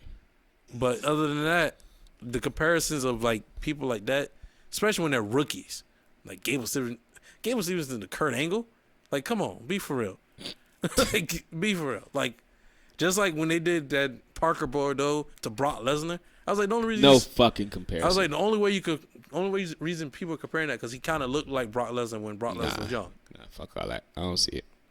I'm being stubborn. I don't see it. Yeah. Stubborn. I'm being stubborn. Because when I first saw it, I was like, oh, this motherfucker looks like Brock Lesnar. But I know he can't go in the ring like Brock. He can't go like Brock. He just has that look where you're like, damn, this dude looks big and swole and dangerous. The big swole farm white boy that looked like he could just beat your ass with like 2 punches? Yeah. Then you put Barker in there, he put Bordeaux in there, and the motherfucker got 2 left feet and he get amped up over 1 clothesline. Does clothesline like, god damn, you ain't do shit. I could do a fucking clothesline. But that's what they're taught after you hit the big move and celebrate. But I guess. But yeah, but this could also transition to one of my questions. Other than the Attitude Era, what era would you like to see come back to wrestling? Like if we could spin the block on the era. That's too easy for me. With the current stars that we have now. With the current stars, it's still too easy to me. The Golden Era. It will always be the Golden Era. The Golden Era, and I say the Golden Era is from like 87 to like 91, 92. I'll give it 92. 92 sucked though. So beginning of 92. So to Mania. So 87 Mania to 92 Mania. That's the Golden Era. That's what I would say. Just that's when really the business was at its second hottest. Because we all know the Attitude Era kind of killed everything and took the numbers out the water once they came around. That's why WWE was able to become WWE, become a world traded company and all that. But the Golden Era, just the stories were better. The wrestlers were better. They knew how to feature more guys on the roster. Now I feel like they don't know how to feature guys on the roster. They don't know how to put guys on the roster in a way where they could at least get over for a pay-per-view or two. And there's no longer a pecking order. In the Golden Era, there was always a pecking order. You knew that Hogan was your number one babyface, and you knew that after you face and lose to Hogan, you're going to go down and you're going to face Duggan. Like, that's just the way it was. And then after Duggan, you go down and face Jake the Snake, and then you start making your way down the ladder. And for you to come up the ladder, you got to go through your Ultimate Warriors, your Randy Savages. Then you get to Hogan. You know what I mean? There was a pecking order with things. Yeah. There's no pecking order anymore. Now just guys are going against guys. Okay. And names are just getting thrown against each other. Like this shit. These 4 girls are just names just thrown against each other. You know what I mean? So they have a pecking order in that locker room. There's a pecking order. But the pecking order is not affected on TV the way it should be. Britt Baker top. That's it. But everybody else is. If she had held that belt for the last 3 years, then I would be like, okay, you know what I mean? She's the pecking order. You know, she's the top of the food chain. So for you to get a shot at her, you got to go through Toni Storm. You got to go through Saraya. But at least hold the belt for that long. If you don't, and you just keep getting the belt back after you lose it, it becomes pointless. Like, how are you a winner when every time you celebrate you're a 13-time champion, but you also lost that motherfucker 12 times. You know what I mean? Or 13 times, depending on if you're still the champion or not. Yeah. So what are you fucking celebrating for? You've been pinned as many times as you won that shit. You just were lucky enough to get as many chances at the title. That's just how I look at it. So, again, to go back to answer your question, dog, I would absolutely bring back the golden era or things from the golden era. Not even a ramble, but I miss the old school talk shows. Your brother loved talk shows. Who else had a fucking talk show? Even Flair and what they were doing in the NWA at that time just was great shit, and that was still during the big peak time of WWF, which is the golden era. So, you know what's crazy though? What? I hate fucking talk shows. I hate them. I truly do. They don't have the personalities to do it nowadays. I mean, even when I go back and look at those old clips, I guess I'm not a fan of talk shows. Like the Brutus Barber, the barbershop. His shit sucked, and there was only like 3 of them. Like that, the Brother Love. The Brother Love show was great because a lot of stories advanced from just that show alone. Yeah, Hogan getting squashed by Earthquake. I just never was a fan of talk shows. Guess because I grew up with the Miz TVs and you grew up with that KO shit. shows and all that stuff. You grew up with that shit. Like I was kind of already a teenager by then. But there's no stories that was really advanced in a way that was shocking. That you picked the golden era, because in my head I was like, I already know he's gonna pick that. Because I feel like the era I would pick is the ruthless aggression era. Of course you would, because that's the era that you lived through. Yeah, and I was like, that's the era that you lived through. And it made me think, I was like, the ruthless aggression era never had any talk shows that I could really, truly remember.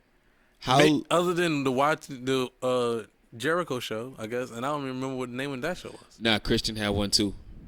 And then Carlito had one. Carlito's Cabana. He had a Cabana.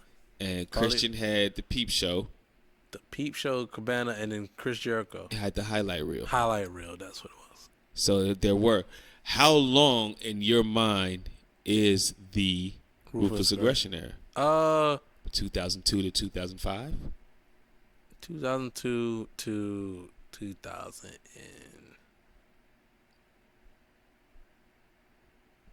4 or 5? I want to say 6. Fuck no.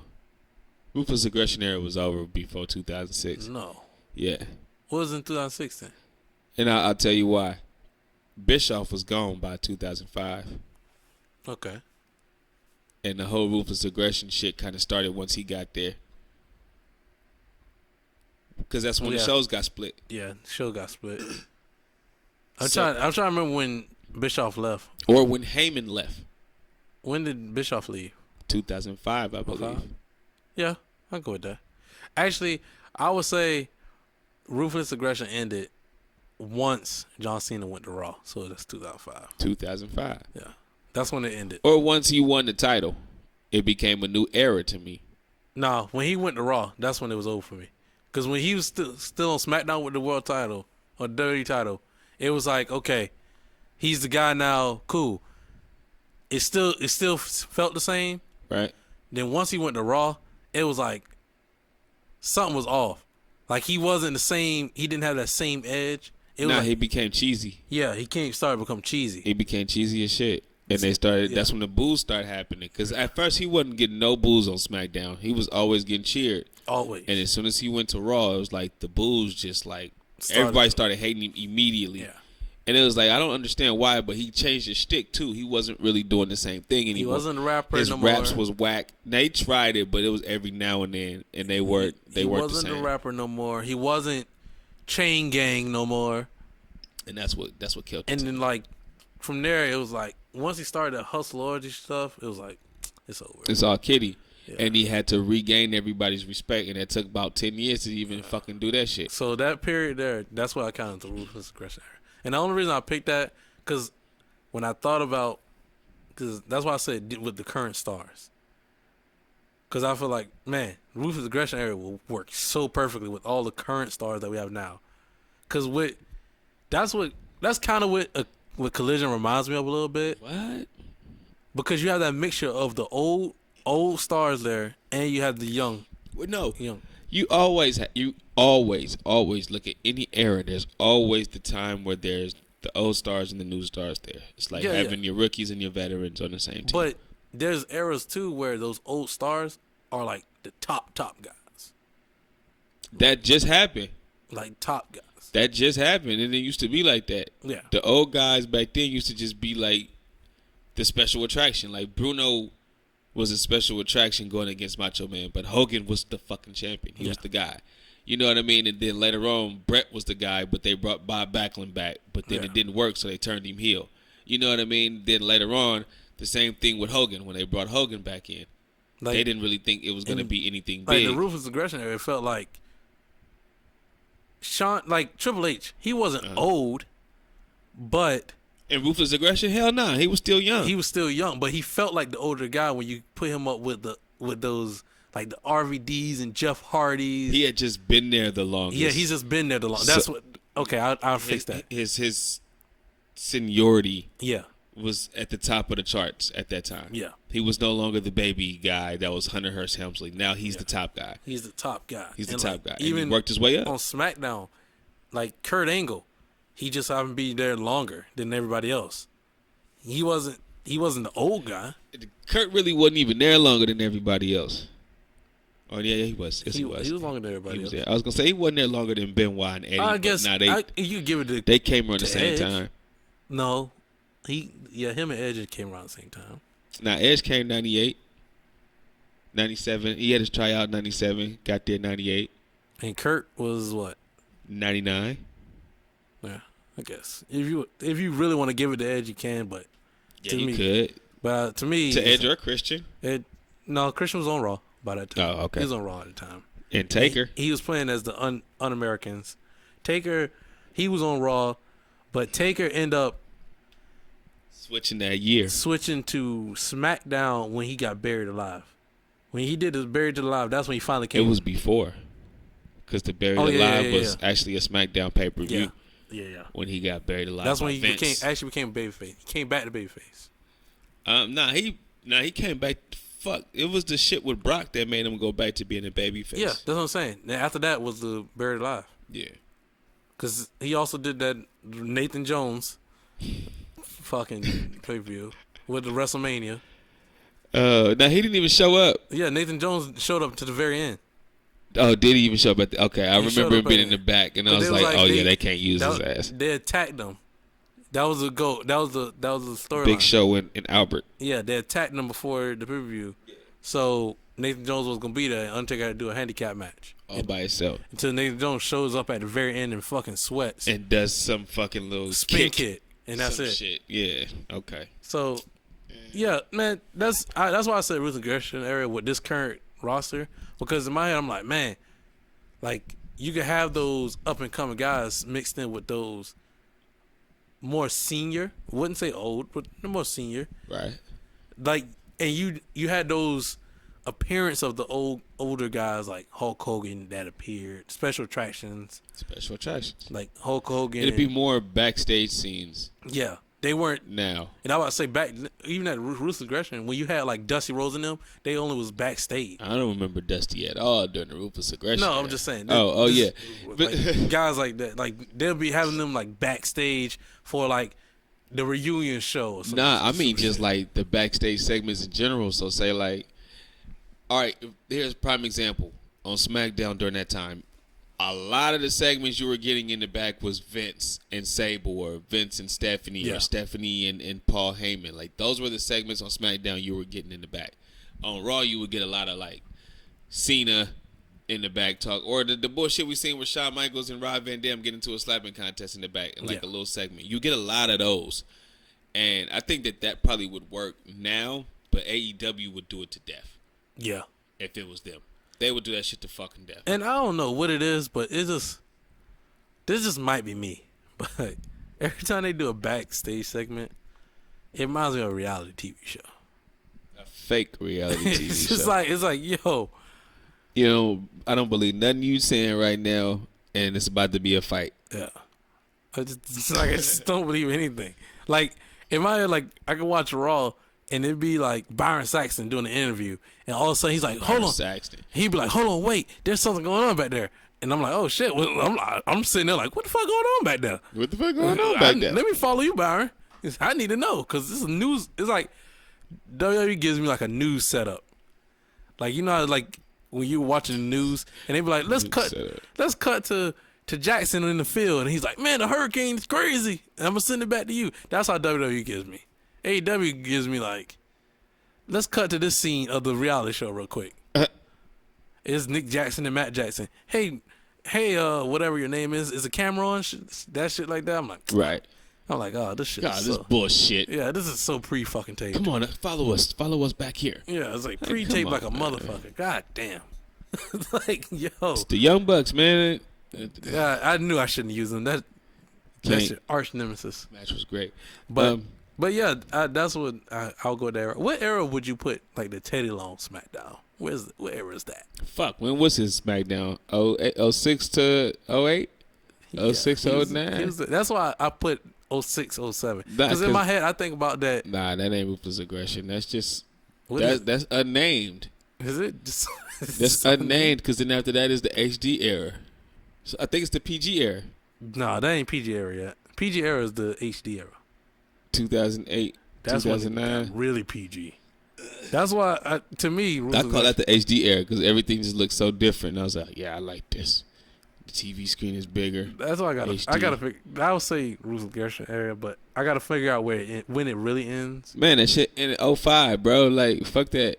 That shit do not end at 06. Because once Teddy Long gets over there at SmackDown, I'm like, okay, this shit cool. I can still watch this. It's just another name to the era. Like, I don't even know what the fuck it is. While you looking that up, I'm gonna just go ahead and throw this last topic out here. Yeah, go ahead. Fuck, I guess I got two. Which one I'm gonna pick? All right, I'm gonna pick this one. What gets a wrestler over to you?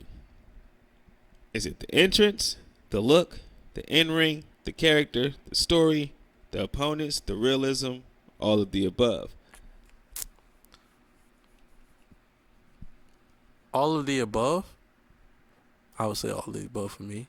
Okay. Great answer. Great answer. Wait, was in-ring... Yep. Was in-ring, like, wrestling? Of course. Okay. Yeah, I'll say all the above then. Because really, what really starts it off for me, right, is... You like Big Bill. I do like Big Bill. He doesn't have in-ring. Or a character. He actually... Or a story. Big Bill. Or opponents. That's not because of him, though. It's not because of him, though. That is all because of AEW. We've seen Big Bill go in the ring. He could go in the ring. SAWFT. But if you limit him to only being Mr. Big Boot Splash in the corner and raising his fist, like AEW has limited him to, he is absolutely fucking bland. Big Bill.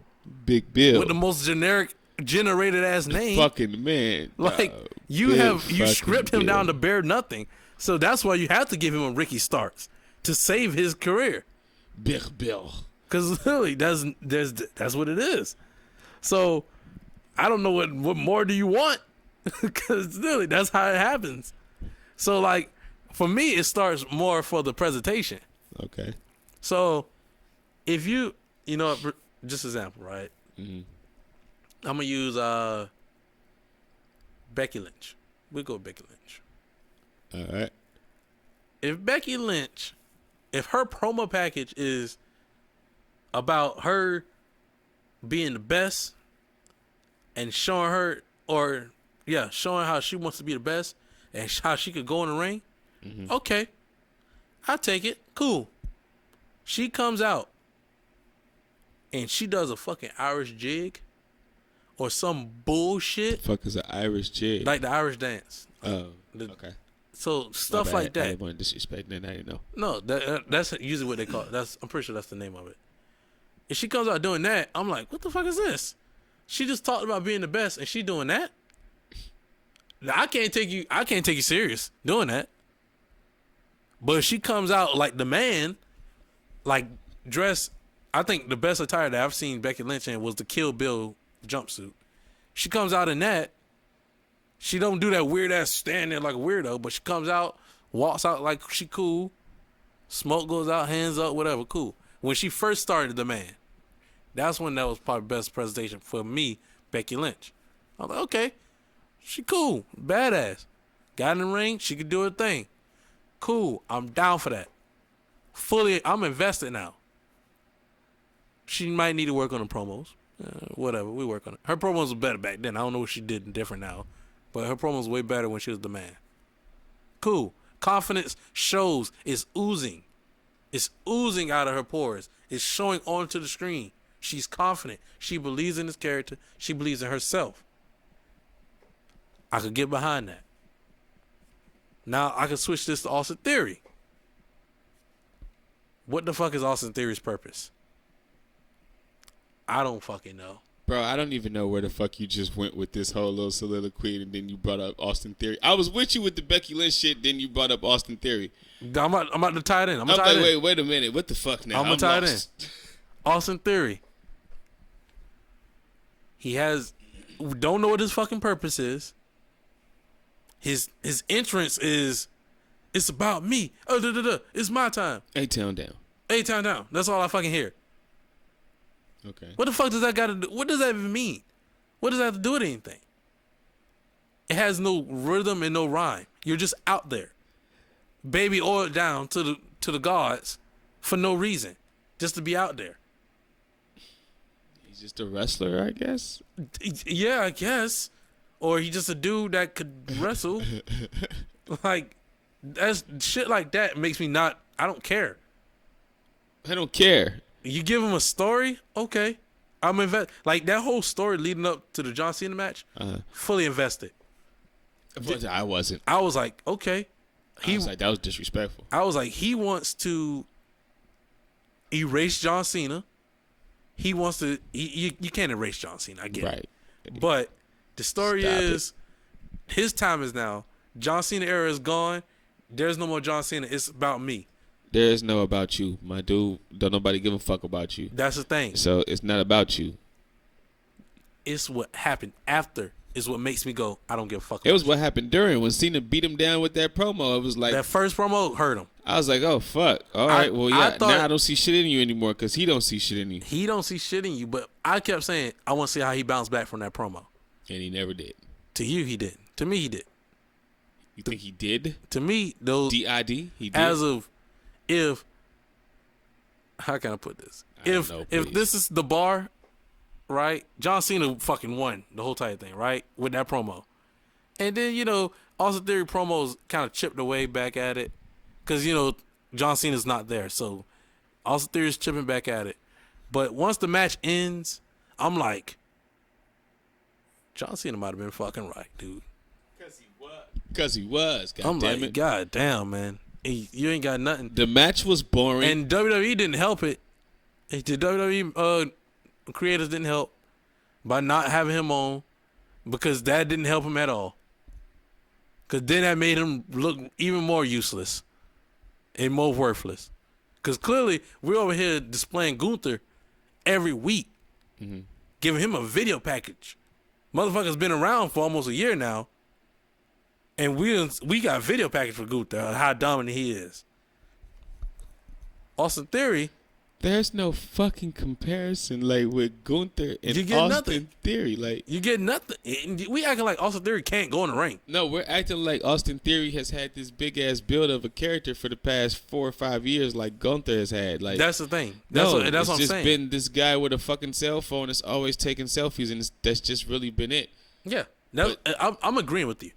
I'm just saying that Austin Theory, he has the shit end of it because he actually can be a superstar. He truly can be. It's just not his time yet.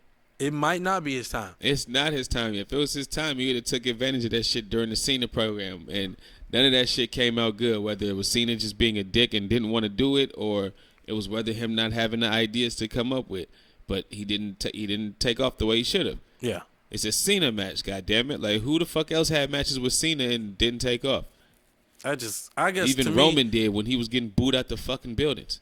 It's that presentation has to connect from the entrance, the backstage promos, the presentation, the story that you have. That connects to what you could do in the ring. What you could do in the ring furthers that connection between me as a fan to you as a wrestler. That makes the connection even stronger. Or is it the story that furthers it for you as the fan and them as the wrestler? No, the in-ring, the story and all that, that connects with the person. Well, if that all connects with the person, and then he could actually wrestle, that's when I'm fully in. Because that could be like, here's a good name, Powerhouse Hobbs. It's like, you could be invested. Motherfucker ain't had no story.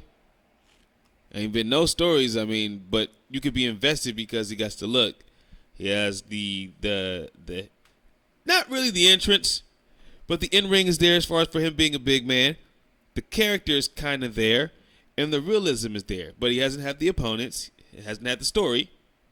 And really the entrance is that's why there. I said everything, all those have to connect to, if you get all those, so the entrance, the attire, the presentation, the story, all that is in one bubble for me. Okay. That's all in one bubble for me. If that connects to the wrestling ability, which is in its own circle by itself, if you could connect both of those together, right there, I'm locked in. Right there? I'm locked in. Then that's what the story in there, all that's locked in. Okay. But if one of those things, it's like a fire, right? You need oxygen, and light, and all this other stuff, right? If one of those things ain't in that triangle to start a fire, the fire don't start. That's the same thing for me. If one of those things ain't there, so if the story ain't there, but you got a cool entrance and you can wrestle, I don't care.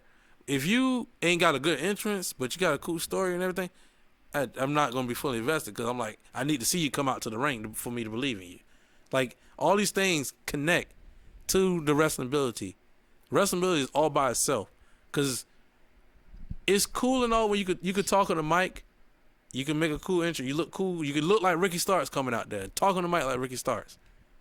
But if you get in that damn ring, you wrestle like Nia Jax, I can give a fuck about you because I'm not about to watch this match. I'm not staying long. I'm going to probably stay for your entrance and dip out. Or, let me get it right. I'll make it fair. You got the entrance and promos of Ricky Starks, but you wrestle like John Moxley. I'm not staying. I'm out. Cool entrance, bro. But I'm not going to stay. That's the simple fact for me. To be fully invested. To be fully like, I'm sitting here, I'm watching from the entrance all the way to the match, and I'm hoping. But I didn't mean like really fully invested, just what gets them over, like just to the point where you could be like, okay, I see something in them. You know what I mean? Not like full star, but just something that, okay, I see something. Or they can even just have like a regular, like a type match like Darby or something. And just be a regular type of guy, but you see something there. They could never be a world champion, but you see something there. I like his entrance. I like his promos. I like his matches. I'm fully invested in Darby. The only thing I don't like about Darby is... see his promos, I'm not the... His promos are like, Yeah. That's not his... I wouldn't say that's his weakest link. Nah, it is. Yeah. His promos ain't that good. Play to being the emo guy, man. Yeah. It'll work. He comes in and out. He could be the emo guy, then all of a sudden he's the cool guy. It's like, it's too much. Stay with one lane. But one thing I did know about Darby Allin, he always has he like turtles? He has a lot of stories. He like turtles. Yeah, he does look like that kid. He actually does look like that kid. Now you say something. I like turtles.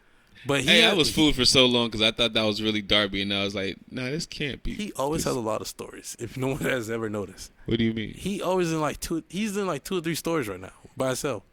That's fine. He has a whole rivalry with Trisha Cage and Luchasaurus. Then he has a whole time. Yeah. He always stays with multiple rivalries, which I'm okay with. I like that. I'm cool with that. I'm mad that a lot of wrestlers are not like that. Because that's what used to happen in the golden era. It would be more than one rivalry going on. Yeah. Like, it'd be, okay, WrestleMania 3. It was supposed to be Hogan and Andre. But people don't know that if Andre couldn't go, it was going to be Paul Orndorff. Because Hogan and Paul Orndorff been beefing at that time as well. Because Paul Orndorff turned on him or whatever. It was always a secondary feud that was going on. And that was always dope because the secondary feud was going on Superstars where most people was watching. And then Saturday night's main event was like, really, you're Raw. So that's when all the big shit would go on. And you had to wait like 2-3 months to even see that shit. So the way that they do the stories is kind of dope to have them extend like that. And they should start doing more of that with AEW, especially Collision. Everybody should have multiple stories, at least 2. I mean, I feel like AEW could probably handle it because Darby he has a Dynamite rivalry and he has a Collision rivalry. That's how I see it. He has a Dynamite rivalry and a Collision rivalry. So it's like, shouldn't even be on Dynamite. Yeah, but they need him there. No, they don't. You got Jungle Boy. They need him there. And you got AR Fox. You got all these other little ass dudes. They got all 4 over pillars on Dynamite. You know how they do. And you don't need him there. And what you gonna do with Sammy when he come back? Is he gonna be a baby face or you gonna keep him as a heel? He's still there now. It's like, so what you doing with him? I don't know, man. And his wife is pregnant, so he could. He's probably gonna be on All Out versus Will Ospreay. Maybe I don't fucking know. Oh God. What's your subject? Let's move on. Fuck that shit. No more All Out talks. My last question was, what current AEW/WWE title would you retire right now, and if you can, what title would you bring back?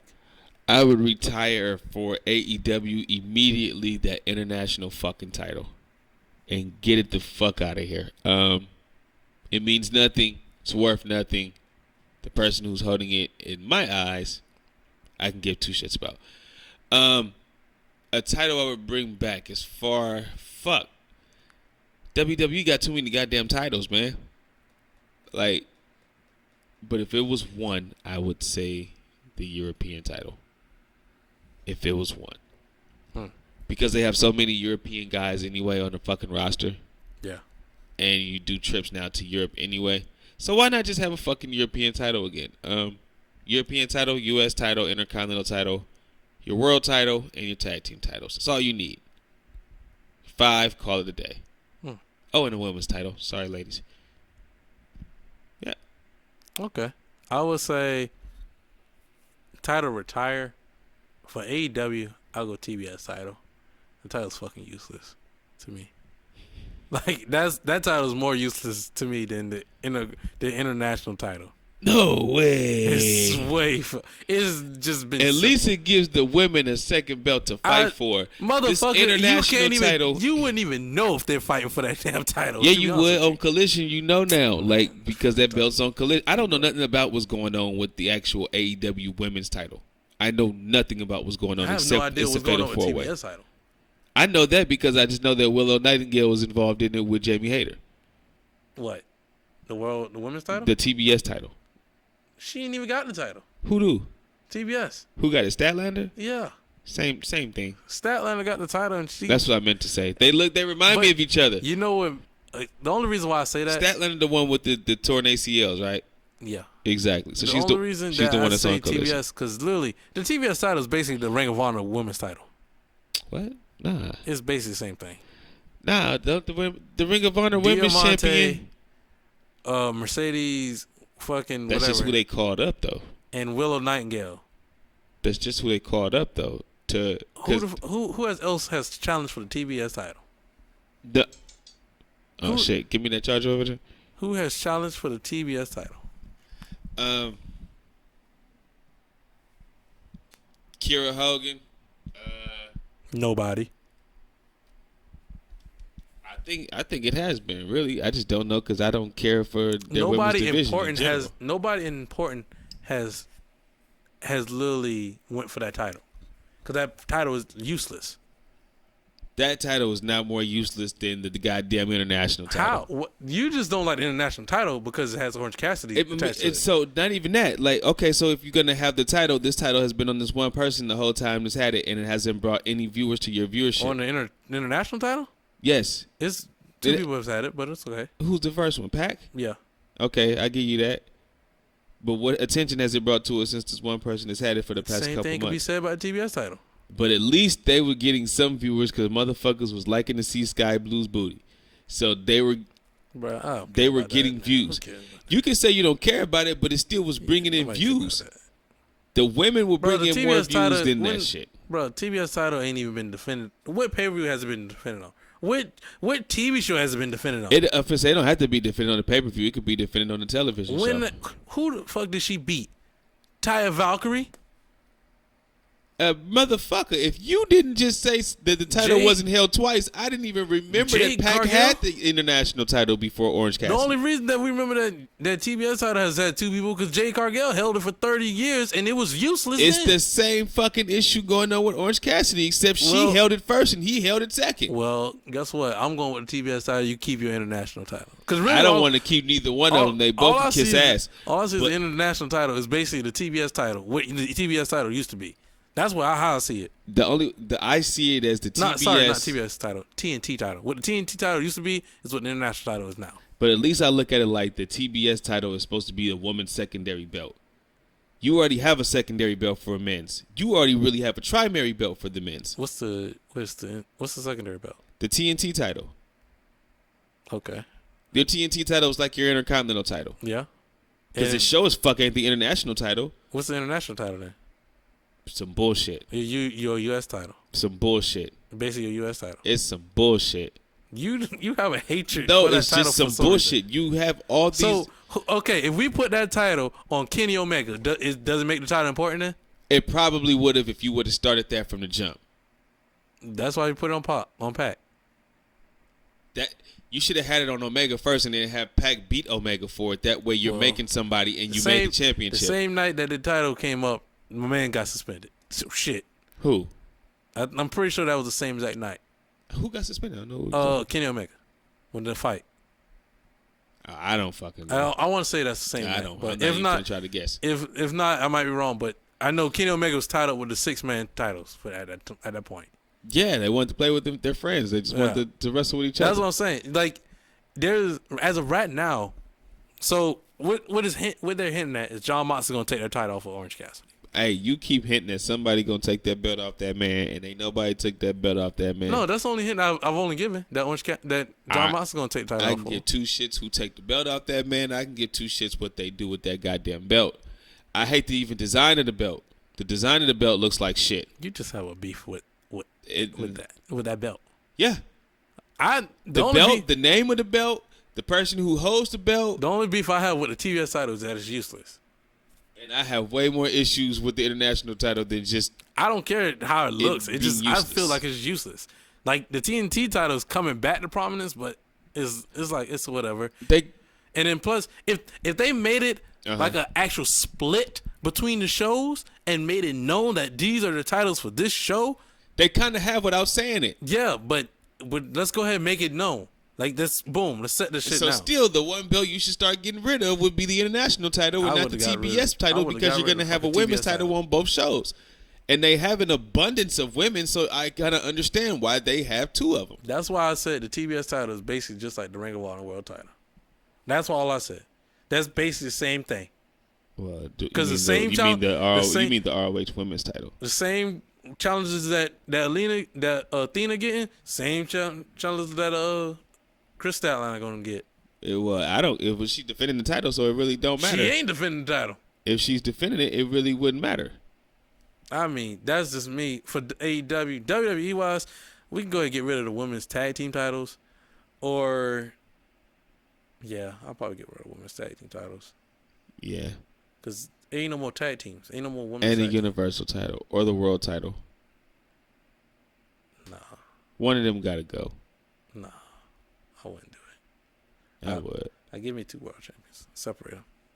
Go ahead and separate them. I like to separate it. I just see again. That's that Vince McMahon teaching you shit as you were growing up. I like brand and exclusive. you grew up in that era with a Raw and SmackDown being split. Give me. I want you to explain this to me, right? Before we get the fuck up out of here, explain to me the point of having 2 world champions. To me, in your company, not about no brand split. Explain to me the logic of literally having 2 world champions. To me, that's why. Well, it only makes sense to me when it's a brand split. I said take a brand split out that shit. If there's no actual brand split, there's no purpose of 2 world champions. There's no purpose of it even with a brand split. You just have these 2 people be on the show and then, the champion goes wherever they go. Then what's the purpose of CM Punk real world champion and MJF world champion? Because he was never beat for it. That's the difference of it. That's the point of that. Okay. So that one has a logical explanation for it. Okay. One guy's never been pinned for it. He got suspended and got injured. Okay. So he couldn't defend the title. He was never stripped of it. He was. They never stripped for it. We're just gonna name a new champion because this champion has been suspended. I guess. If that's what they're going with, I guess. That's what it was. To me, so you have MJF, the world champion of Dynamite, and then you have CM Punk, the real world champion of Collision. That's the excuse to bring it back. That's how I see that. That was the smart excuse to bring it back for what they could do at the time. If they only want to keep world champion, they're going to end up fighting, right? Right. But for WWE, you have the brand split. You can't just go, if you take away the brand split, they have the brand split. But you can, though, because the whole point of the world champion is the world champion is the person who's going to go to every fucking part of the world defending this belt. Right. That's the whole point of this title. But if you have a world champion that only shows up for 4 times. Flair only showed up like 4 times. Flair never showed up like that because he was in fucking Puerto Rico defending the world title at a house show. He was in fucking Africa defending at a fucking house show. At house shows. At shows in general. I'm just giving you an explanation of where he was at. Every day he was defending the title. Right. Because he was the world champion. So he was at this territory defending the title. Right. This territory defending the title. Right. So why the world champion can't be one and end up going to both brands defending the world title because he's the one world fucking champion. 2 world champions don't make sense. We don't see the Warriors and the Lakers or the Warriors and the Celtics both are the world champions because they both are the 2 champions of their conferences. Well, they're East. Listen to what I just said. Yeah. Because it's the same thing as a brand split. Okay. You don't have 2 world champions. You have them both end up meeting in the middle to fight for one championship. To fight for the world title. So it's like having a U.S. champion and an Intercontinental champion. Right. So, and they're both facing each other to become the world champion. Though. So we had the Undisputed champion before. Mm-hmm. Undertaker was the Undisputed champion. Correct. He defended the title on Raw. He defended the title on SmackDown. I don't remember Taker doing it, but fine. Go ahead. Because I remember he had that week. He had 2001. He had a ladder match with Jeff Hardy. And then came back that on Monday Night SmackDown. Raw, and he came on SmackDown. Right. One thing you said was Ric Flair was defending the title, house shows, and everything. Mm-hmm. Do we get that from Roman Reigns? Do we get what? He defended the title at house shows and everything? Because he don't be at house shows that much. No, he's a part-timer. He barely at the house shows. He a part-timer. And he ain't on TV. He a part-timer. So he's a part-time champion. Okay. So when we get a chance to have a world champion that's there all the time, defending the title on the house shows and everything, boom. He happens to represent Raw. That's the Raw's world champion. That's SmackDown's world champion. You're trying to logic me with 2002 logic. I'm not trying to logic with 2002 yeah, logic. you are, because you're trying to logic me because this shit was never a thing until 2002 when this roster split happened, and that's the time that you grew up in watching wrestling. And so you it grew makes up in a the time most where sense. there's only one brand. That's it. No, I grew up at a time where there were multiple brands. There were multiple brands of wrestling. No, you grew up in multiple territories of wrestling. Which are multiple brands. So you have it as... Which are multiple brands. That's why they created the brand system, because they bought WCW. But you when have they it bought set WCW, up, though. they You're had talking about Ric Flair having the world title. Yep. And he's defended at this territory. Correct. So... And WCCW. And then defended at Mid-South. Where do you see in WWE right now, if Roman Reigns was the world champion, you think he's going to show up at fucking Evolve to defend the world title? I'm not saying it in that sense. I'm saying in the sense where they're still staying in this company. If Ric Flair was doing that with the NWA back then and doing that with the other different territories, why you cannot have one world champion like you did at the beginning of 2002 that's going to both brands to defend this belt. But now you're going to try to sell everybody with some universal title bullshit. You know why? And this one guy's been holding this belt for 3 years, and then you're going to bring up a new world title with Seth Rollins that nobody gives a shit about. The rivalries that he's been in, nobody gives a shit about. You're wasting time. Okay, you want Roman Reigns as the world champion, right? Okay. If we left Roman Reigns as only one world champion, okay, look at all the people he defended the title for against, right? How many people did he defend the title against on Raw? I don't know. One. Like, I don't even fucking know. He literally only defended. It was only one person from Raw that he really defended the title against, and that was Cody Rhodes. If you're not gonna have him sit there as the world champion of both shows, which he should be, okay. If we wanted to put it, yes, he keep him as world champion of both shows.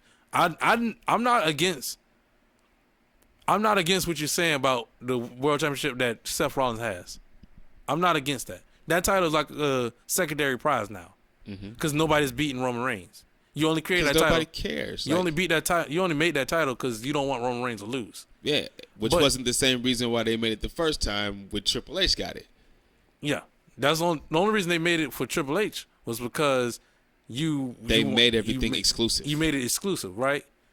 But if you're gonna make it where Roman Reigns wins both titles for both brands, have him defend it against both brands. Don't have him sit here defending the title against only SmackDown guys, and then all of a sudden be like, "Well, he's the champion of both brands." Touche. You can't. Agreed. And you can't. That's just not what you're supposed to do. Like, you can't just sit there and go, "Well, he's the champion of both brands, but he only gonna fight SmackDown guys." I agree, but you should be fighting both. And he should be fighting both. You should be on both shows like LA Knight's been on. Like, but you that's should be the on thing. both shows. Now the problem is with that is right. Fox only wants Roman Reigns. They want him on. They want him on Fox only. They don't want him on USA. Fox wants Roman Reigns on Fox only. So that's why he always end up fighting only SmackDown guys. Well, if that's the case, and if he signed a contract, because if he didn't sign a contract, he could still go to fucking Raw. Like, yeah, it is what the fuck it is. We don't care how you guys get mad. He's trying to cater to Fox. That's the only thing. And I'll cater to you, but we got to do what we got to do. It's time to take the title off of him then. Because you have a pointless title. Again, this is the same thing I'm talking about with the international title. We have a pointless belt that is just here for the fuck of being here. Are you talking about Seth Rollins? Yes, that world title is just here for the sake of being here. It's only on the sake of being because there. Roman doesn't defend against the Raw guys. I get it. No, but it's that pointless. And the fact that now you treat, like, when we go into these pay-per-views, right? There's no reason why, if Seth Rollins is the world champion of Raw, he shouldn't be the third to last match. He's the world champion of a TV show. Like, listen to how this shit sounds. Like, I'm not just saying this shit at the top of my head or out the back of my ass. Like, he's the world champion of Raw. It sounds ridiculous to be the world champion of a TV show. If you're the world champion of the company, you're the world champion of the company. You feel me? Like, that's the way it fucking is. Like, if you're the NBA champion, you're the NBA champion. If you're the NBA G League champion, you're the NBA G League champion. Right. It's the fucking way it goes.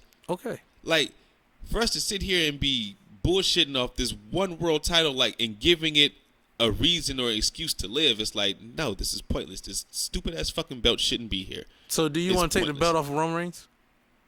If you can't do what you need to do to wrestle on both shows, yes, the belt needs to leave. Okay, cool. So now we take the belt off of Roman Reigns.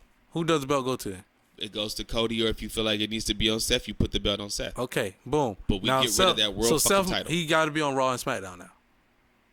You could be on both. Okay, cool. You're the world champion, so now you have to defend against all comers. Yes. You're the world champion. I agree with you. You keep coming at me like I'm against all this. I don't know why this turned into an argument. I'm not against it. I'm just saying you trying to be like, he's the world champion. Yes, he's the world champion of that brand because that USA. Because I want you to understand USA wants it that way. How stupid the logic sound on WWE's part that this one person is the world champion of this TV show. I get you. I get what you're saying. I get what you're saying. And the other guy's the universal champion of this TV show. The titles. Like, come the titles on, man. of the titles are stupid. We all get that. We all understand that. Okay. But it's just the fact that the only reason they're in this predicament is because, one, you have to the companies that they're working with has become so like greedy on certain ways. That's why it comes out that way. We want Roman on Fox. He stays on Fox. That's why when he was the champion of both shows, he was only on Raw, twice? Maybe 3 times at the most. He did not show up on Raw. And every time he showed up on Raw, it was like, Roman Reigns is coming to Raw. Like, it's such a big fucking deal, even though he's the world champion of Raw. Why is it such a big fucking deal if you're the world champion of Raw? To me, of both brands. You're the world champion of WWE. Why is it such a big fucking deal? It's no fucking excuse, man. Like, if they want him to be on one show, that's just what y'all want. It is what it is, but we still running a company here.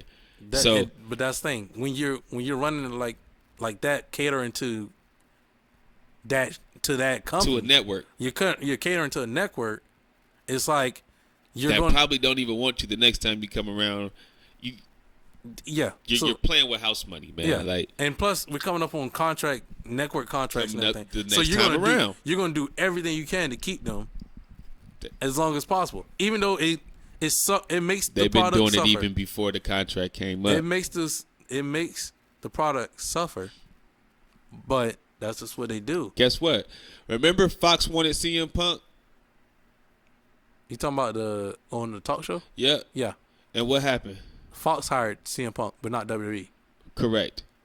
WWE didn't want to do it, but Fox wanted WWE to hire Punk, but since WWE didn't want to do it, Fox did it. Fox went here and just hired CM Punk. Fox did it. Yeah. You feel me? So it doesn't fucking matter. If they don't want to do it, they're not going to fucking do it. And if they want to do it, they're going to fucking do it. Right. So that's why I'm just saying, like, if WWE don't want to do it, Fox going to do it anyway.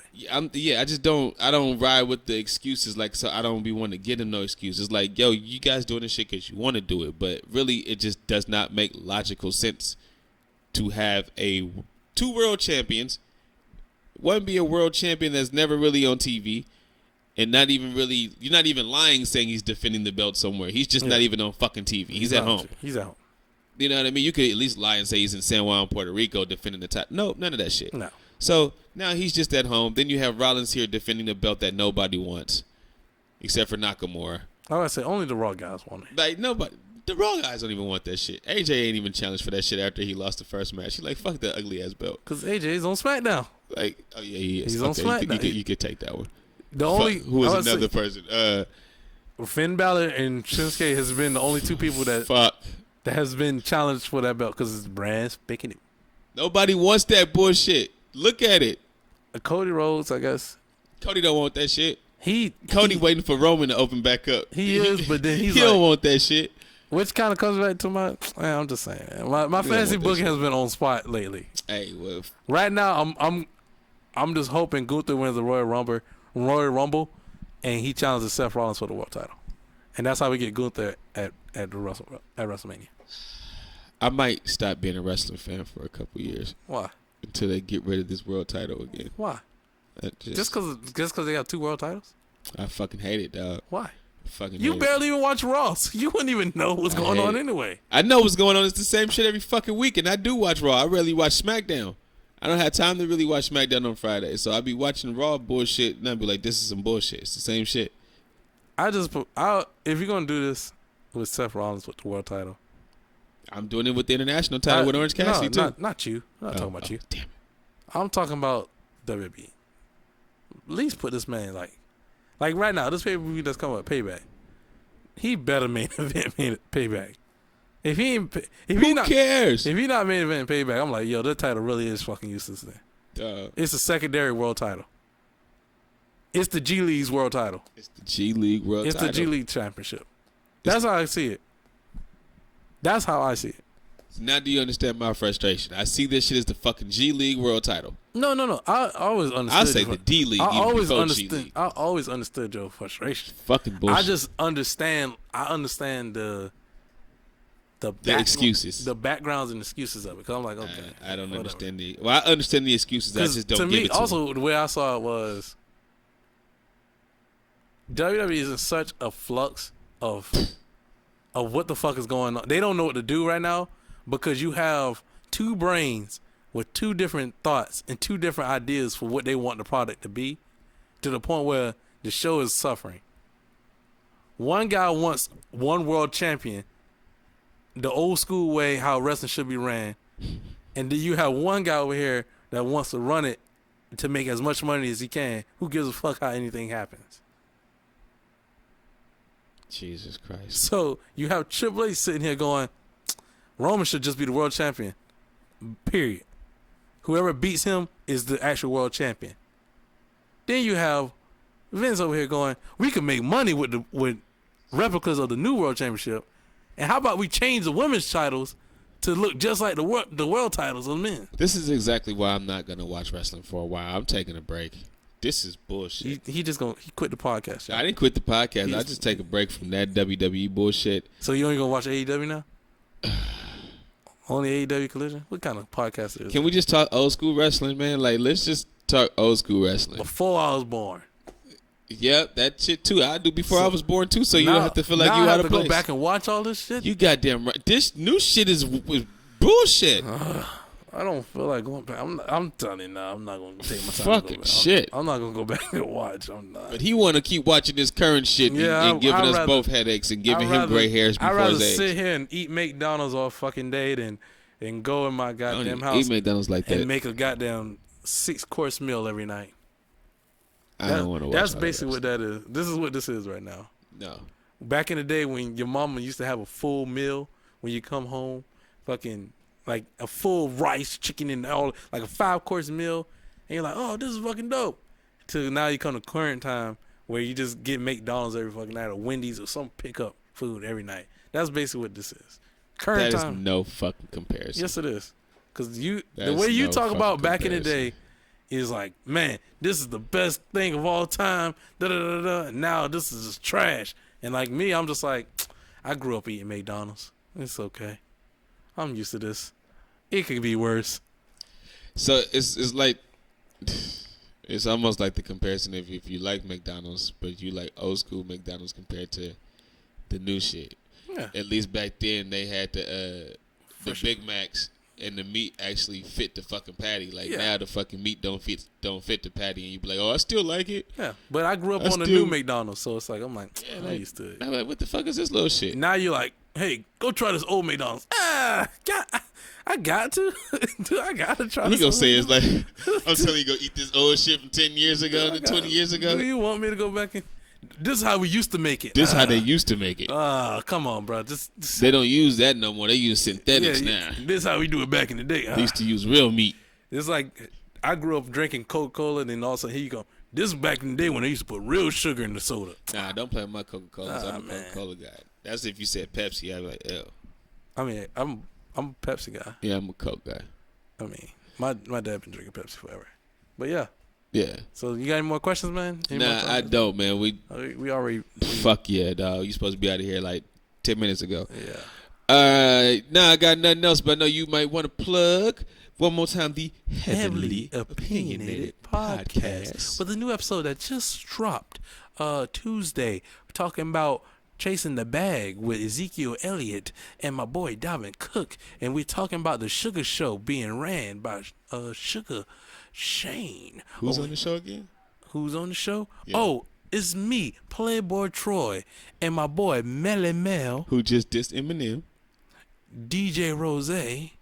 Rick Ross, the boss. Cooley High.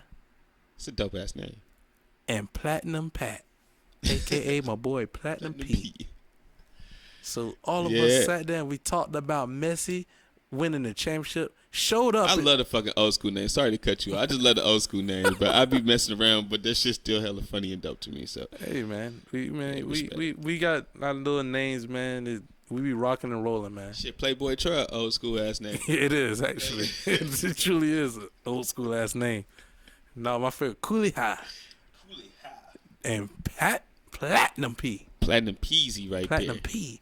Yes, we talked about chasing after that bag with Ezekiel Elliott and Dalvin Cook once again. So check us out on YouTube, TikTok, and Instagram at the Heavily Opinionated Podcast. Stay heavily opinionated, people. And also, if you're in the Savannah area, in the and your face need to be cleaned up, hit up the Mystic Bar.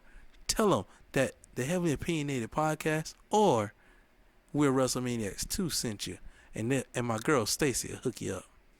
You did. Yeah, man. Well, shit. I appreciate you so much. Everybody too. Wait, what? I got a plug. Well, go ahead.